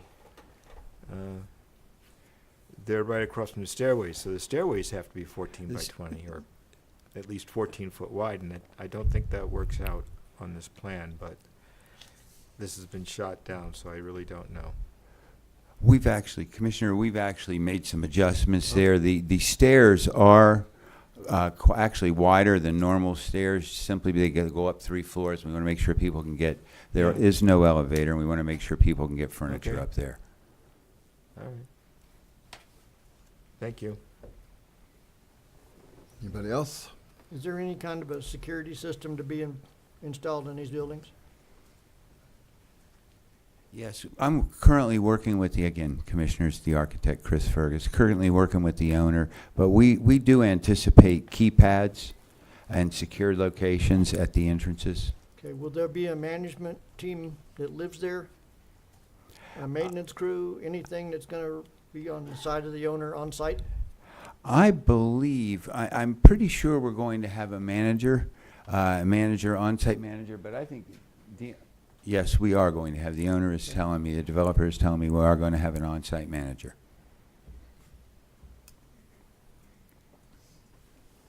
Anybody else?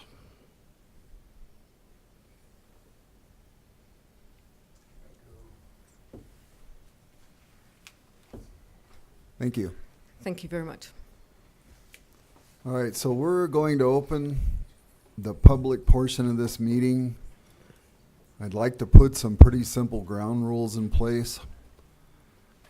A lot of folks I see here spoke at the last meeting. I'm not trying to short circuit your ability of free speech, but if you're just going to get up and repeat what you said in the last meeting, we're all pretty familiar with that. If you have some new comments, that would be great. I'm going to try to limit everybody to 3 minutes. Last meeting, I gave everybody quite a bit of latitude to talk. So at that point, when you called on, please step up to the podium, state your name, try to be concise, be polite, and state your comments, and then we'll address them after everybody's had their say. Who would like to be first?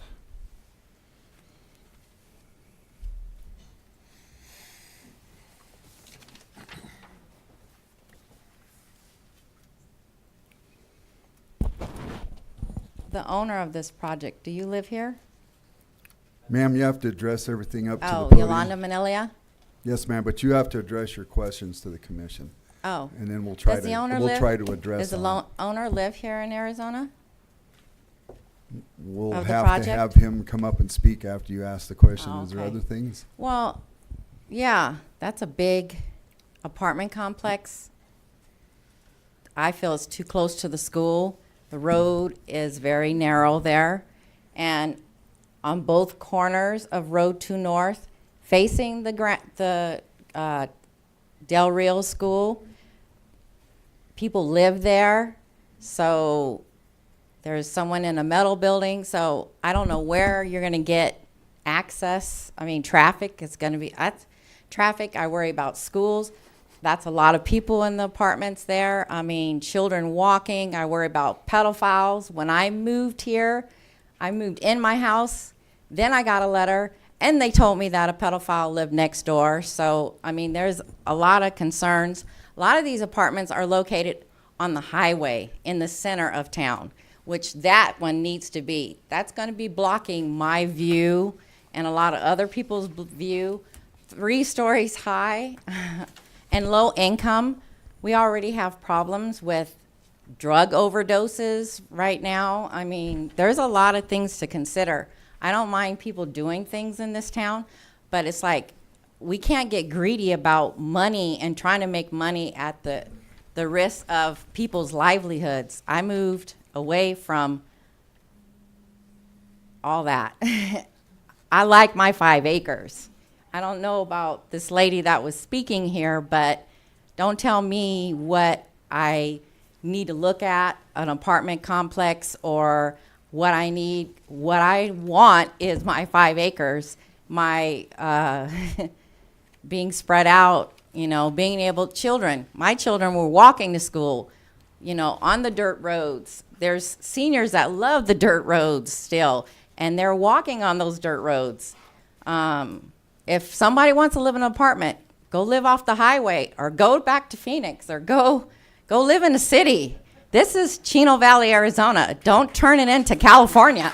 I came from there. And we are in a national water, we have a water problem right now. If we don't watch our wells, which all these developments get their water from, Arizona's gonna be in trouble. We're gonna be like Arizona, getting rid of everything, grass and everything. We want our cattle, we want our horses, we want our side-by-sides. Don't turn this into a city. We have enough problems right now. So, no, we don't want that Road 2 North. I don't want it. I've been there since 1999. Hell no, I don't want it. Those trees, I have trees. They block everything. You're gonna put so many trees around that, it's gonna look like a doggone prison, as far as I'm concerned. That's a lot for law enforcement. Those things need to be on the highway where law enforcement can keep track of all of that. What? You're over your time limit. Okay, sorry. Thank you. Who would like to be next? You, sir, in the gray shirt. Yes, sir. I can do this with or without a microphone. I'm doing the time with you. My name's Larry Holt. I'm a recent resident that moved to Chino Valley. I live right on the corner of Road 1 North and Homestead. I'm a 32-year veteran of law enforcement, 12 years as a chief, from which I retired in a small community much like Chino Valley, and I saw this exact same thing happen. You cannot put high density in with rural homes. It doesn't work. What happens is your high density homes, which allow all sorts of incomes, come into an area with a lot of custom homes. Some of these people don't have jobs. Some of them have very low paying jobs, and you're going to see your crime rate go up. If you don't believe me, ask your chief. He can look it up. It's on all the national records. Second issue that really concerns me is the fire issue. You've got a 3-story building. You do not have a structure engine in this city for a 3-story structure. You can have all the sprinklers you want. That roof catches on fire, you don't have 35-foot ladders that guys are going to climb up and fight a fire with. You're going to need a snorkel truck or a ladder truck. There's $1 million right there. Now you're going to have enhanced training for staff to operate that truck, to learn to drive it. Then you stop and look at one other thing. Those things don't like roundabouts. We got a few of those in this town, and it seems we're getting too many of them, but they're coming. Those long trucks, don't enjoy those. Just watch the big rigs going through any day and you see it. We've got a little problem with this development. I agree with the last speaker. It would work great anywhere directly on the highway because it would have early or easy access on and off. But you're talking Hawk's Nest at 224 units, this one at 196. That's 420 units. Now, take your cars for that 420 units. You're averaging probably 1.5 cars per household. You're up to 680 autos. Tell me at 7 o'clock in the morning what that Road 2 is going to look like. How are you going to move that traffic onto 89? You're not going to. They're going to start coming up on Road 1 West. They're going to start shooting down Road 1 West. Then they're going to go down Road 1, or on West Road. Then they're going to go down Road 1 North. And you're going to have a big loop of traffic going around there. And all of us that bought 1-acre parcels to get out of the race and have a place where we can walk, where we can bicycle and ride our horses, our lives are going to be placed in danger because of all this enhanced traffic.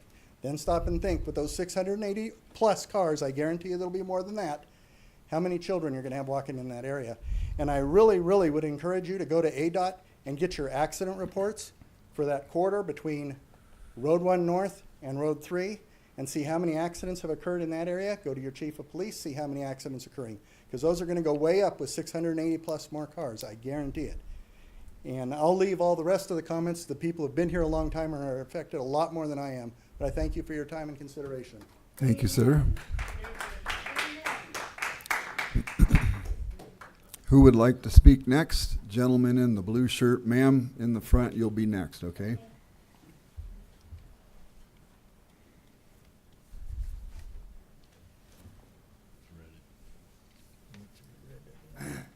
My name is Afton Kemp.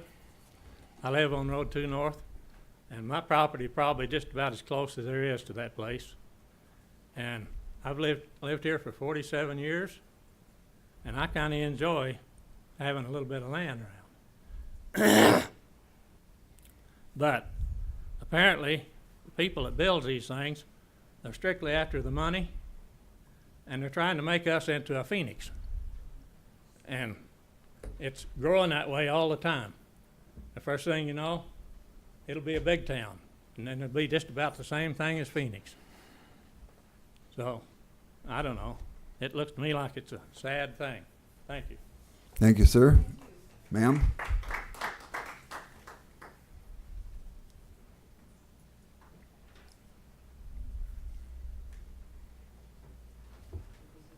My name is Carolyn Strickroth. I live on Grove Lane. And first off, I would like to thank all the commissioners for being here. I know at the last meeting there was debate about who was going to be here and maybe not have enough people. When I received my letter, which included the expanded area, which I want to thank them for sending, I called Jason because I noticed that the address of the property states that it's on 1 North. And he said that it's up to the developer to change the address to 2 North. And Chair, when you were reading your description at the beginning, you cited the address as being on 1 North. And I think that the records and everything needs to be corrected to state that it is on 2 North. And also, I think it's great that the developer wants to provide additional playground equipment for around the town. But what about the children that are going to be living there? If they have nothing to do, idle children cause problems because they're sitting around, nothing to do, and, oh, let's climb the fence and see what we can find or whatever. The children there need help with some playground equipment or some activities or something. And everything I said at the last meeting, I still feel the same way. Thank you. Thank you, ma'am. Yes, ma'am.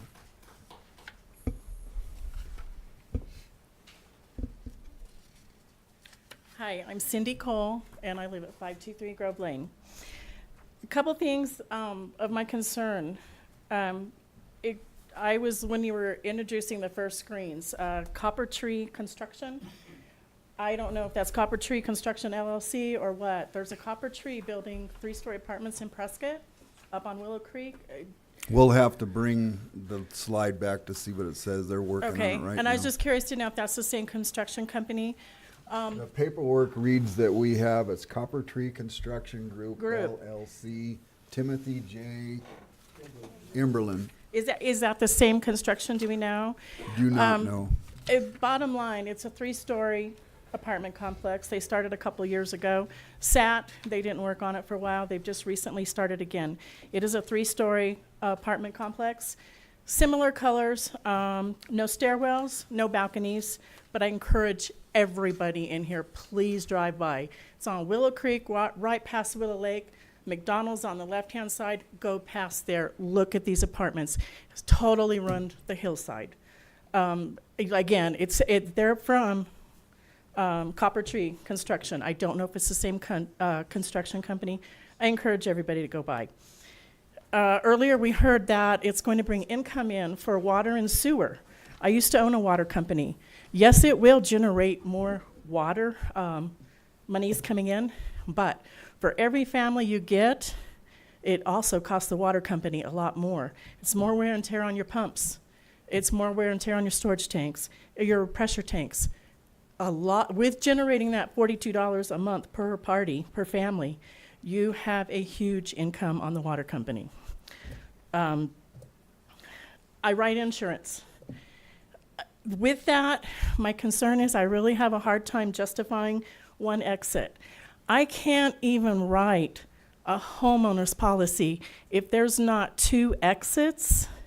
I cannot write a homeowner's policy if there's not enough room for 2 vehicles to get by. There's 192 vehicles, if not more. If there's an emergency, how are you going to get 192 cars out one side with a big fire truck? Not just one fire truck, they bring in a lot. I don't understand it. Like I say, I can't even insure anything like that. I don't know how this is getting approved. Last comment, low-cost housing. There's not one of us in this room that live in our neighborhoods that have not worked hard to be where we are. If you know what, if you want to be in that neighborhood, work hard too.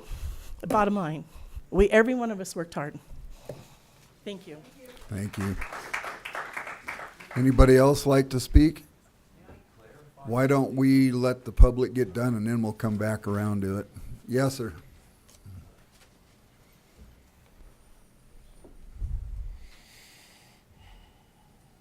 Commissioners, my name is William Morgan. I live on Homestead Mesa Drive, and I just wanted to say I think we all, especially our town government, has to ask themselves, do we want to be another Prescott Valley? And I think the answer to that is no, we don't. They've got fiscally, they're in excellent condition. They didn't suffer like we did during the recession. But who wants to live in Prescott Valley?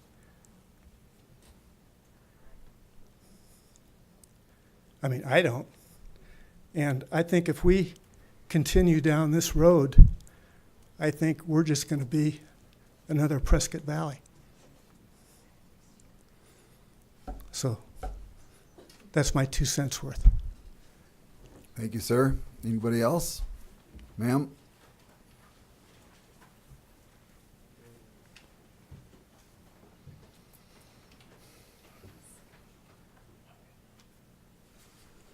Hi, I'm Chris Foley. I am the adjacent property owner on the west side. And I and 2 other property owners would probably be the most impacted by this. With that said, I do want to recognize and acknowledge that the developer has done a lot to compensate for the impact on us. But it doesn't alleviate. I'm sorry, I didn't get that. I hear that from my husband a lot. That lady is everywhere. Yeah. That lady was on the dashboard of my truck on the way here. I don't know. So I own the horse property to the left there on that portion there. Again, I thank the developer. I think they put a lot of work into minimizing the impact on me, at least. However, I just have to look at this from how much I learned from the last meeting, especially from Tina with all the traffic questions and the kids and stuff. You know, I look at this, you know, they say the buildings are 20% of the lot. But how much is the green space? I mean, there's, 3 gazebos? The gazebos look like they might fit 1 or 2 families. Out of 192, that's like 6%. If 2 families join in, that's, 6% of the people can enjoy an evening outside. The thing about the playground,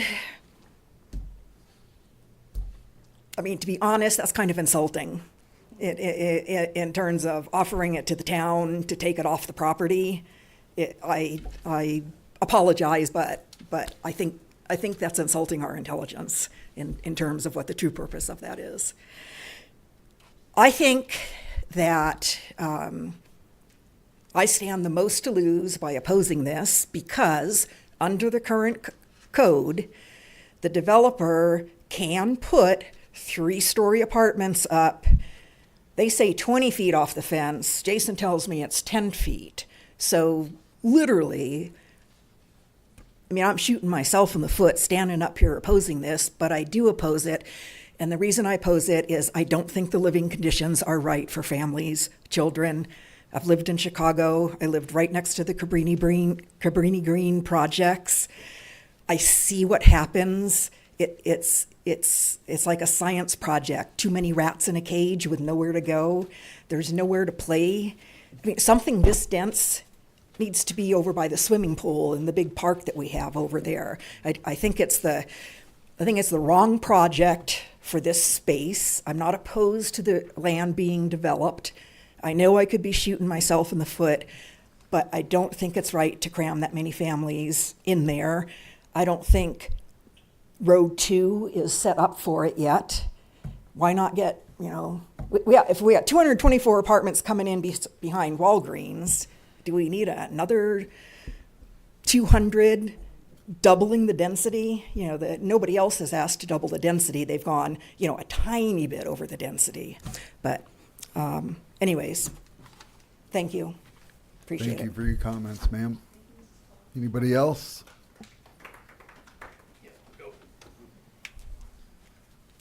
Hello, I'm Scott Turner. I live on Grove Lane. One of my concerns with this project is the 192 units can generate upwards of 400 to 500 people with 2 bedrooms and 1 bedrooms, depending on who limits how many people can live in each one. And then there again, the playground area is not adequate for that many people. The gal just spoke that you might handle 2 or 3 families per gazebo. There's only 4 or 5 of them there. Where did the rest of the people barbecue and have a good time? You can't go to the retainer pond. Kids can play out there, that's fine, but what happens at times when you have flash flooding, that's obsolete now, it's got water in it. So that's not a full-time basin that you can play soccer and play in. Another thing is the generation of garbage. How often are these garbage trucks and how many dumpsters are there? Are they going to be full every day with that many people? So we're going to listen to garbage trucks coming 5 o'clock, 4 o'clock in the morning every day to empty this garbage out? That's another noise thing. 6-foot fence is not adequate. 8 would be minimum. And still you have a 35-foot building. Like the gal spoke earlier, the trees are going to take forever. We're all going to be gone by then. To grow to 50, 70 feet to block the buildings. A third, maybe a quarter of the people are going to have nighttime jobs possibly. And so then we're going to listen to their vehicles. Coming in, parking, moving around at early morning hours, 12 o'clock at night, waking us up, trying to get good rest that we get in a quiet neighborhood at this point. And then it's a good idea to give back to the city for them to say they're going to do their exercise equipment, playground equipment. What that's going to do is it's going to take the kids from the property and have them walking down our roads to get to this playground to play. When if they put it on their property, they can remain there, but they don't have room for it. That's why they're not putting it there. So I'm just thinking that I'm opposed to it because of the high density portion of it. It should be on the highway as far as I'm concerned, for access for medical reasons, with fire department, ambulance. The one way in, one way out is a questionable thing for me too. If you're only going to put in a turning lane, you're still going to have that narrow road going up Road 2 that I figure should be widened to handle that flow of traffic. So who pays for that? The city's not going to pay for it. I don't believe they should have to. Bringing utilities in, they're already at Walgreens, so what is that going to really do for the city? You're going to bring it down another 300-400 yards. You're going to come into this project. Who's going to be able to hook into that down the road? It's not really benefiting Chino by that. It's not running 2 miles down Road 2 to where everybody can tie into it. So that's minimal for us to be able to hook into I think that'll do it. Thank you. Thank you, sir. Anybody else like to speak? Sir, you didn't speak at the last meeting, I know, so you come up one more time. I just wanted to say something briefly. Just real quick, Commissioners, I really believe that you ought to deny in total this planned project. I don't think you ought to agree to a modification. I think you should totally deny it. Thank you. Thank you. Anybody else like to speak?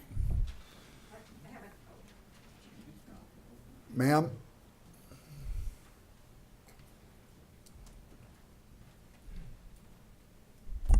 Hi, good evening. My name is Jackie Gilbert. I live on 1 North. I don't have any facts or figures to give you, and I'm sorry. I know that's what you guys really look for. I'm going to speak from the heart because my heart is here in Chino, has been for 18 years. My husband's been here since the roads were dirt. I live in Chino because I don't want to live in Phoenix. I don't want to live in Prescott, and I really don't want to live in Prescott Valley. I work in Prescott Valley. People ask me, why do you make that 50-mile round trip? I said, why do you live in Prescott Valley? And they don't have an answer. They don't have an answer. Go down Robert Road. What is it, a 5-mile, 25-mile-an-hour zone? And it's residential, gas station, residential, subway, residential, mechanic. Please don't do that to Chino Valley. We deserve better. We are an agriculture community. I have just over 2 acres right here in the middle of the town. I'm at the end of Grove Lane. And we love our space. That's why we are here. If we didn't like it, we wouldn't be here. Please help us preserve that. Keep it Chino Valley. They say that our chip seal roads are no good. We were here when it was dirt and we loved it. That's really all I've got. Just please. It's Chino Valley. This is what we love. If we didn't, we wouldn't be here. Thank you. Thank you, ma'am. If you've already spoke, because of the length of discussion we've had on this project over 2 meetings, I'm going to probably just say enough is enough. Anybody else like to speak? Can I throw one quick thing that I forgot to tell you about? Yeah, you didn't speak at the other meeting either. Come on up. I can do it from here again. No, sir, you got to step up to the podium. Stand over there. This is going to be real quick. Larry Holt. And I was on vacation when the newspaper article came out about this, but like I said, we had just moved here. So I came back to just shock when I saw that. So I went out and started polling neighbors. 65 in 5 days. Not one of them supports this project. Thank you. Thank you, sir. Anybody else? Ma'am? I know I spoke once, but there are people who aren't here that wanted me to read something. Can I do that? I'm probably going to say no because I think I know what they're already going to say. We've got several copies of other things up here that we were given at the start of the meeting. They all match pretty much what we've been hearing. Anybody else like to speak?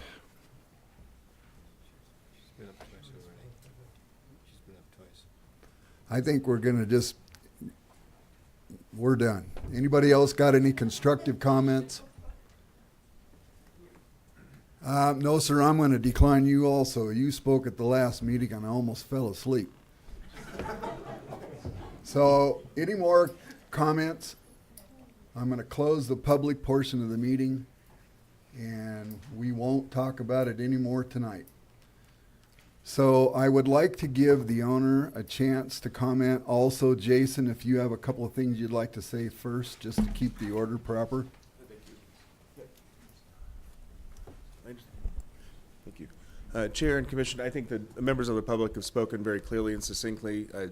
It's one quite well-researched group of neighbors.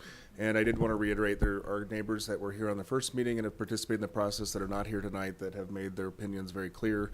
I just want to remind everyone here that their records are noted too. So specifically addressing secondary access, I clarified with fire, they're kind of like, okay, it works, it's sprinklered. 200 units is the threshold when you need secondary access. At 192, it's getting there, but technically the one point of access. So the concern about secondary access is certainly heard and understood and felt by many, including staff. I do defer to fire for the ultimate decision on that because emergency services is their realm. And so that's why you have that in front of you like it is. We have gone down the road of secondary access. We would prefer it as well. It's just technically not required. Thank you, sir. Okay, so I'm going to ask the owner or his representatives to come up and speak.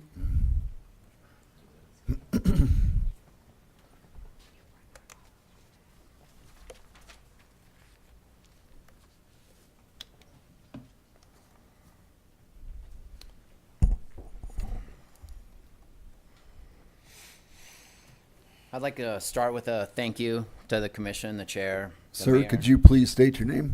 My name is Cole Johnson. I am the owner of this project, the applicant. Again, I want to thank the commission, the chair, the mayor, the council member that's here. I really want to thank Jason. Jason's put a lot of time into this for all of us. Appreciate there's a lot of opposition. I understand the opposition.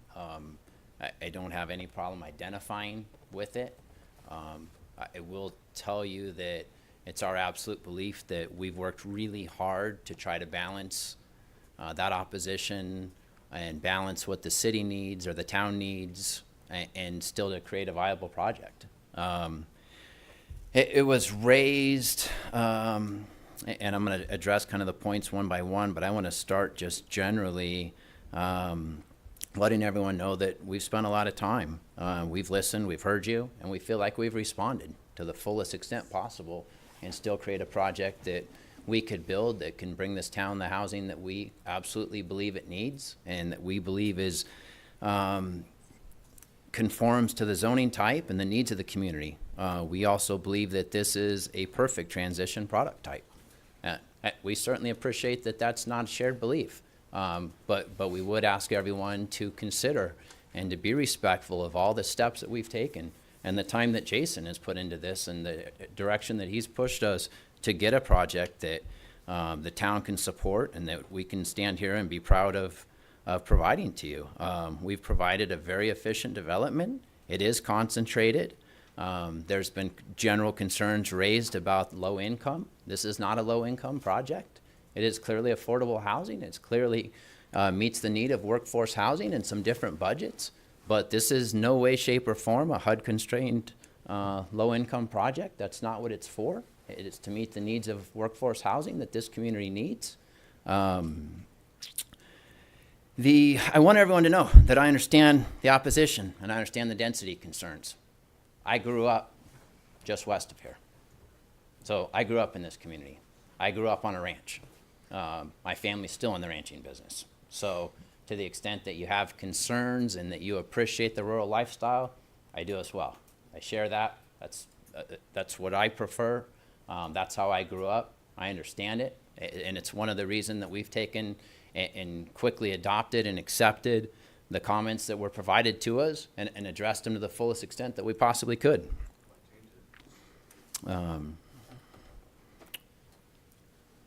With that being said, I'm going to jump right into the public comments. There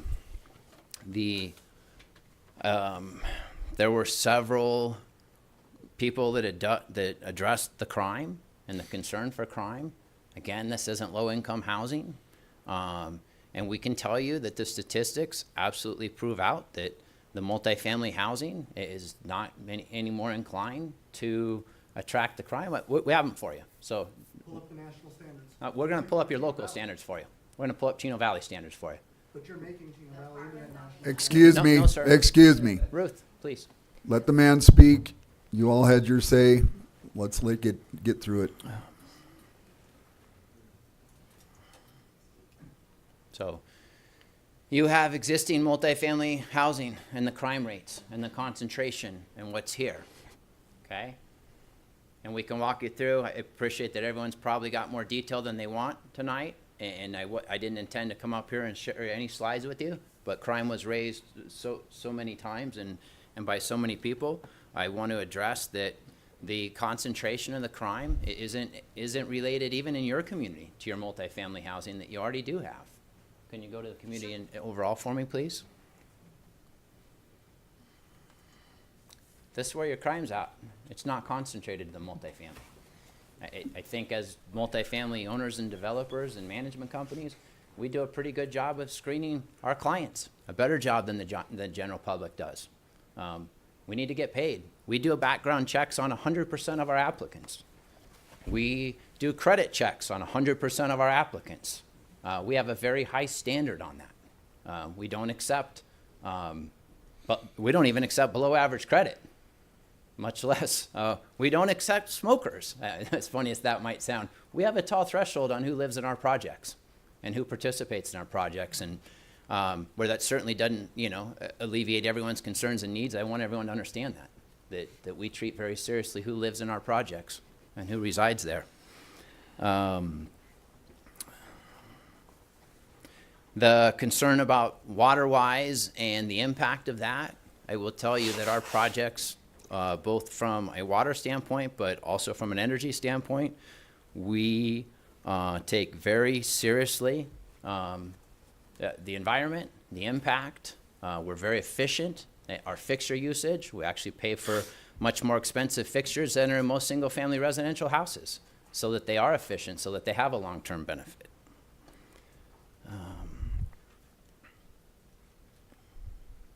The fire issue, I do want to just briefly speak to that there's a lot of planning that goes into this multifamily housing from an impact. The Type 5 construction that we utilize it very significantly addresses fire issues, much more so than your single-family residences do. That's within the construction type itself, and that's also within the sprinkler system. The sprinkler systems aren't limited to fixtures in the ceiling. They're fire riser rooms that are on every building. So it's addressed to the fullest extent it possibly can. The residents are safer in these buildings than they are in your own house. That's the construction. It's a taller threshold. It's a type of construction that we accept, and it's expensive.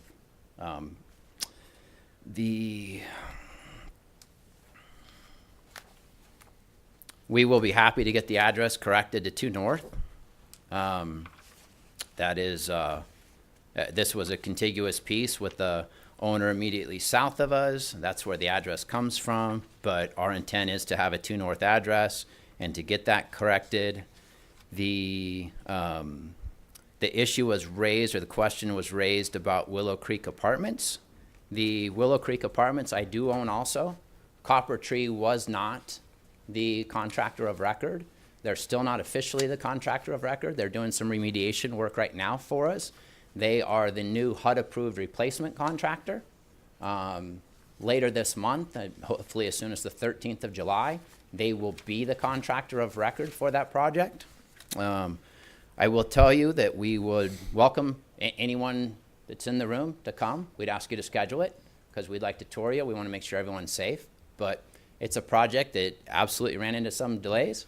But that was not this development team. That was not this contractor.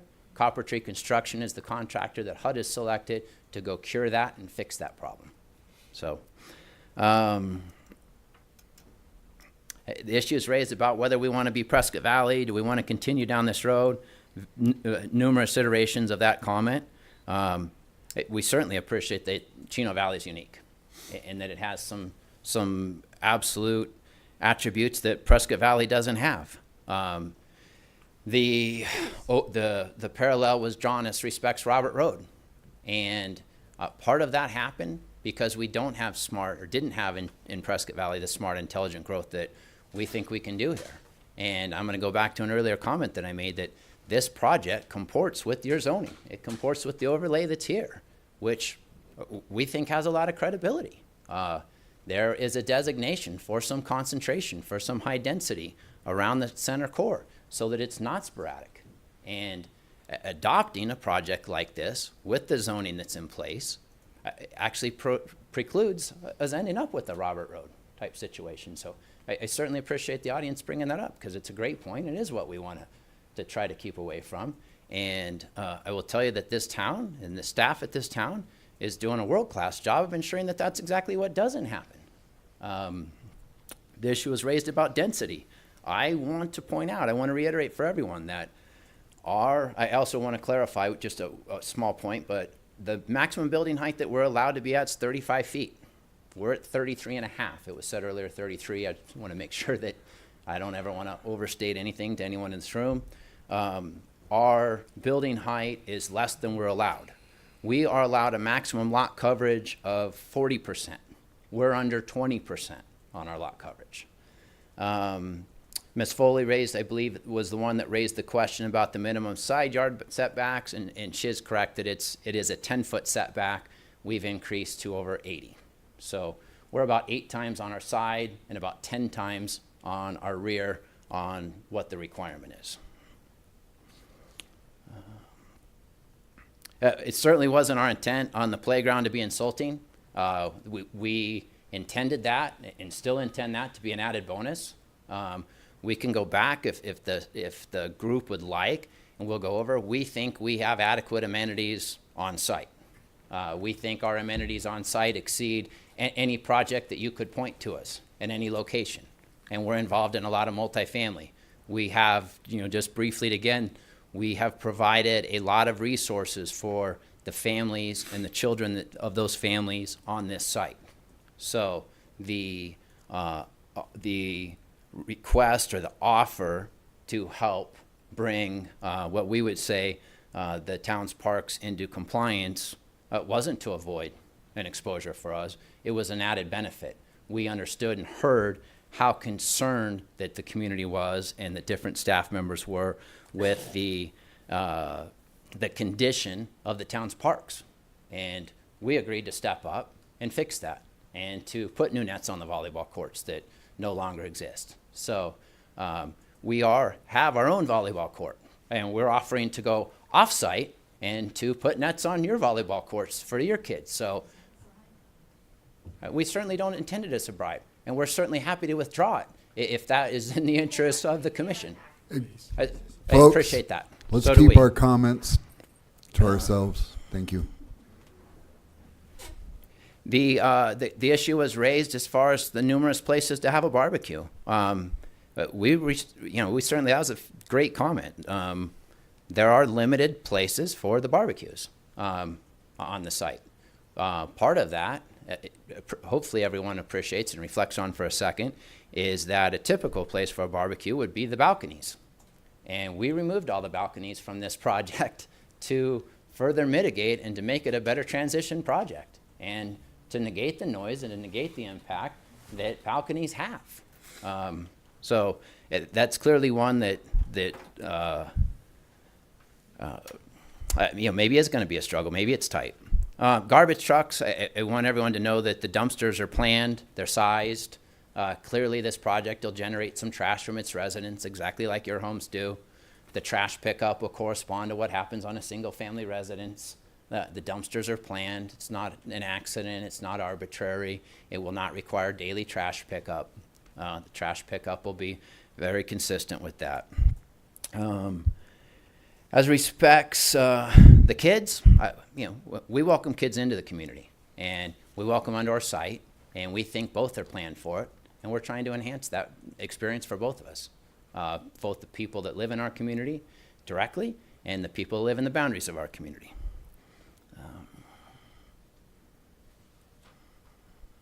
The comments as respects the chip seal versus the paving versus the curb, I will tell you as the developer, we're completely open to entertaining any of that staff would.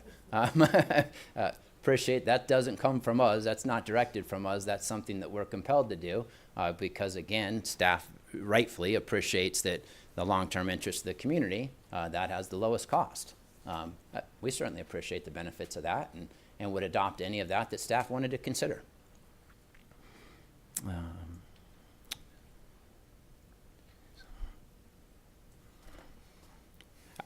I think that between the presentation that we did earlier and the comments that I specifically addressed, I think I hit on all the high points. I appreciate everyone coming out tonight again. I appreciate the comments, but I think that we've adequately addressed them within this site. And if there are any further questions for myself or any of the rest of the design team, I'm happy to call them back up also, with your permission. Mr. We Mayor, does won't that be open it up for allowing the questions? public to come up to the podium again, but we may have some questions here on the commission. Okay. So, I'd like to open up, anybody have a question for the owner? Not necessarily a question. I appreciate you coming up with the information you have, and Ruth Mayday providing, and Jason providing from the town, and of course the citizens coming up and saying what they need and want. Based on the density and I don't doubt your crime stings, but going from our own police chief and what he says, there is no way I can support this project. From a crime standpoint? Yes, sir. It's one of the things that our police chief brought up. I don't know if you got a copy of it or not. I'd be more than happy to give you mine. Yeah. Well, again, these are statistics. These aren't from us. We didn't generate these reports, and we'd be happy to provide them back to you. Speak into the Yes, sir. microphone now. Is this, the project as presented, 192 units, is it 192 or nothing? Have you ever considered even reduction of the number of units? We have considered more units, less units. We have played with this site plan to what we thought maximized the benefit for the community and still create a viable project. As everyone in this room hopefully appreciates, the off-site infrastructure required for this project are as extensive or as high as any project I've ever been involved in. And with that being said, I'm involved in about 40 projects a year. Right. So the off-site impact on this one's tough. It's really tough to make it work. And with a loss of units, I don't know that it pencils any further. It does have to be economically viable. In addition, it's not, this is a for-profit business, and I know that concern's been raised. No, and I understand This that. No, is, but I'm just, well, a large concern, myself shared that with the density numbers. The idea that we need affordable housing has been echoed by our mayor, our council, our general plan. It's obvious, we do need it. The area is gonna develop no matter what. Populations are getting bigger, and we do have it. But with its location and the density numbers, is there any way to make it a less dense project and well, make it financially feasible? I'm not an engineer with the fiscal management of properties. So but- it is somewhat of a chicken and the egg, and I don't want to be dismissive in any way, shape, or form. But again, I touched on the off-site development that's required. We generally accept staff's recommendations, and we absolutely accept that those recommendations for those off-site improvements have to be done vis-a-vis a development agreement. That is proper. We agree. That's the prudent. So. And the concern for the overreach on the legal, I think absent a development agreement, you have an overreach. We also recognize that you have a plan and a need as a town to extend the utilities and to improve 2 North, and those are expensive. And the density that we have allows for that. And again, I'm really proud of the fact that we were able to achieve that density and meet the needs of the town and meet the needs of the developer, while simultaneously not asking for an increase in height and simultaneously increasing our setbacks and doubling or reducing by 50% the lot coverage we're allowed to have. So my hat's off to my design team, but as well to the town staff for finding a balance in that made all of those things work, where we could bring a project to you that, you know, we're asking for your support on, because it's one that we can build and are committed to building. Any other questions?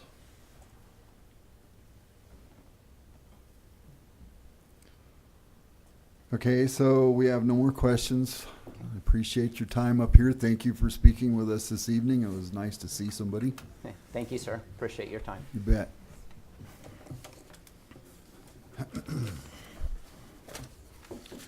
Well, at this point in the meeting, since there's no discussion and no questions, I would normally call for a vote or a motion so we could vote on this project. Mr. Chairman, do you want any discussion among the commissioners? Well, I think we could do that. We could do it before the motion, but usually we do it after. I guess in this case, it would probably be good to have some discussion just to justify what we're thinking. I would like that. Okay? I'd just like to make the comment that all my previous comments can be viewed on YouTube. So I'm going to follow the chairman's instruction, not repeat any comments. I do also am not going to repeat any of your comments because I agree with all the participants in the public who came up. I totally agree with that. I do have, and this is being forwarded to town council, and I think they really need to sharpen their pencils on the financial impacts to our road system, where the state is withdrawing money. We're just getting into the black now, and we think everything's going to be cozy down the future, but this traffic is going to have to be generated elsewhere. Are we ready to start improving streets elsewhere? We're just getting into the black now. I don't see us sharpening our pencils fast enough or good enough to account for only $300,000 in tax revenue a year. And just considering the impacts on this intersection, which is going to be considerable, which possible road right-of-way acquisition by Safeway. As to the amenities, I've pushed amenities here, and they said they made all these changes. The amenities are still not there. Also, affordable is is market rate, so I'm not quite sure what they mean affordable. That's all I have. Thank you. Commissioner Bacon, anybody else? Yes, sir. Try not to echo what we said last month, but basically today we have a decision to decide, is this project as presented, is it the best use of land? That's the question Mr. Sinks routinely asks us. And our governing of that is usually governed by the UDO and the general plan. I agree with that. The general plan was adopted by the town council and ratified by the citizens. I accept what was in there. So we go to that. So I look at this and I say, okay, throughout the general plan, they really emphasize maintaining open space, agricultural lifestyle, but they also emphasize we do need a community core. We absolutely need to do it. We need affordable housing. Absolutely, we do. But it also makes emphasis on, how, or as it was referenced by Ms. Mayday, on target strategies, number 2, about what we're going to allow on the outer edge. And to me, that's what's concerning. I'm not opposed to a project of apartment buildings because it's evident we do need affordable housing. I've heard it 1,000 times over in the city. But how do we maintain the highest density project ever on the very edge and maintain the neighborhood surrounding those areas? In this particular project, as it's presented, I don't see that as a formula. I see it if it was moved over, even maybe 5 acres over further, it might be a different story, but right on the edge, I would think that the general plans clearly suggest that this isn't the intent of the core area, in that they put the target strategy about how to deal with approving projects right on the edge. And mitigating them with trees that might grow in 30 or 40 or 50 years just doesn't seem like the mitigation. And a 6-foot wall or 8-foot wall, it just isn't, because anyone just needs to go down, what's it called, Florentine Road over in Prescott Valley, and you'll see those buildings. Yeah, they're nice buildings, but they're gigantic. And it just doesn't seem to meet the character as adopted in the general plan. That's all I have. Thank you. Mr. Chairman, I was hoping Mr. Cafferty would adjust that because he brought it up the first time. But because of those exact targeting strategies that you mentioned on page 16, targeting strategy 2 and 3, I do not believe that this project is in conformance with the general plan.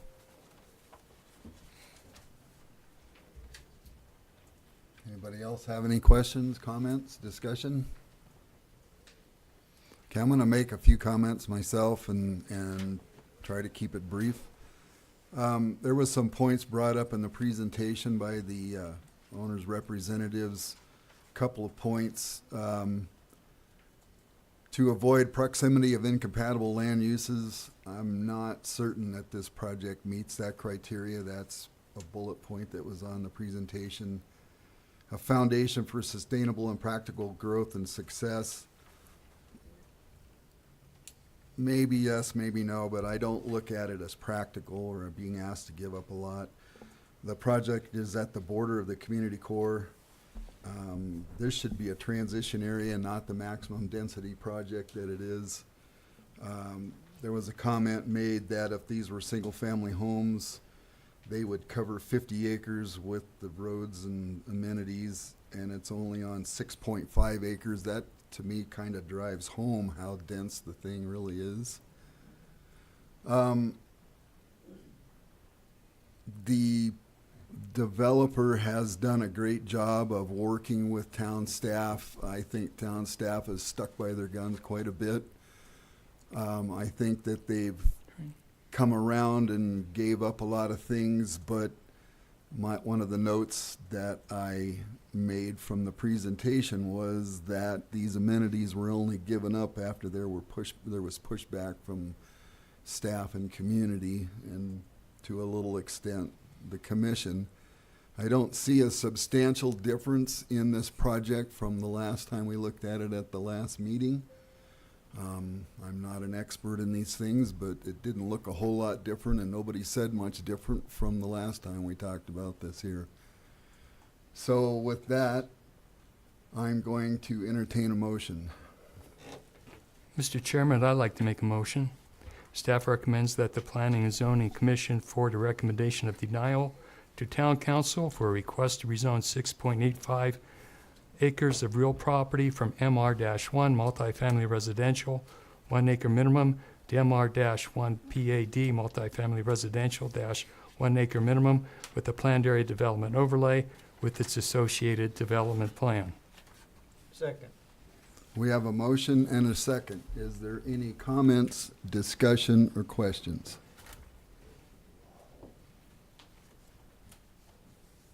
All in favor? Aye. Aye. Anybody opposed? Motion is carried. All right. We're going to move forward with item 7, non-public hearing action items. Do we have any of those tonight? I don't think so. Any discussion items? Okay, we're going to open up the portion of the meeting, which is item 9, which is the public comment portion of the meeting.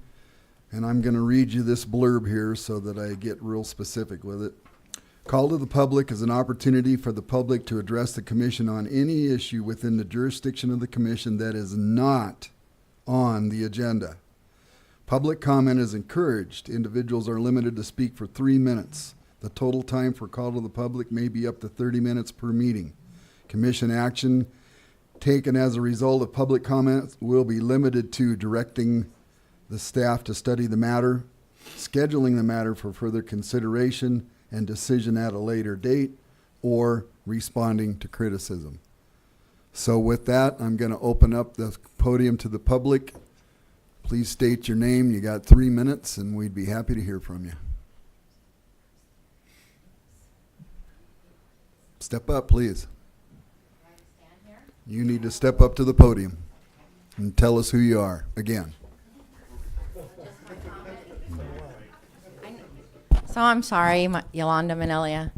I put a lot of feeling into it, but my concern was, you guys did great, your comments. Water. You can comment on the water, yes. Yes, my main concern is water, because I have been following the water level, water rights, our big Chino well, the people that live out there, they're getting mud or, so my big concern was water. The school, roads, that sort of thing police. is things that we don't have purview over. Mostly what these comments need to be are things that the Planning and Zoning Commission can act or do with anything with. Okay, what so you're talking about, I think, would be a great subject to bring up at the council meeting. Okay. All right. Because we can't do a single thing about it. Okay. So what was I supposed to say? I mean, what was I supposed to say?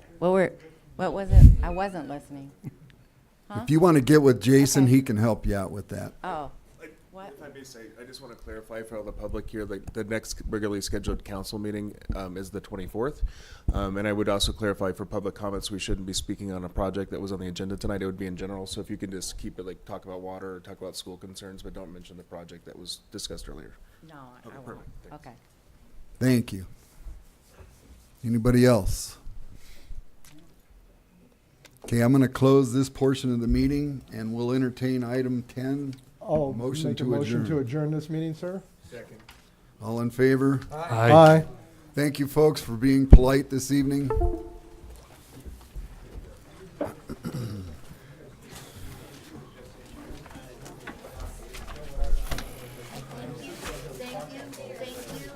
Had to do what we thought was right for the town. Yes. Let it go to the town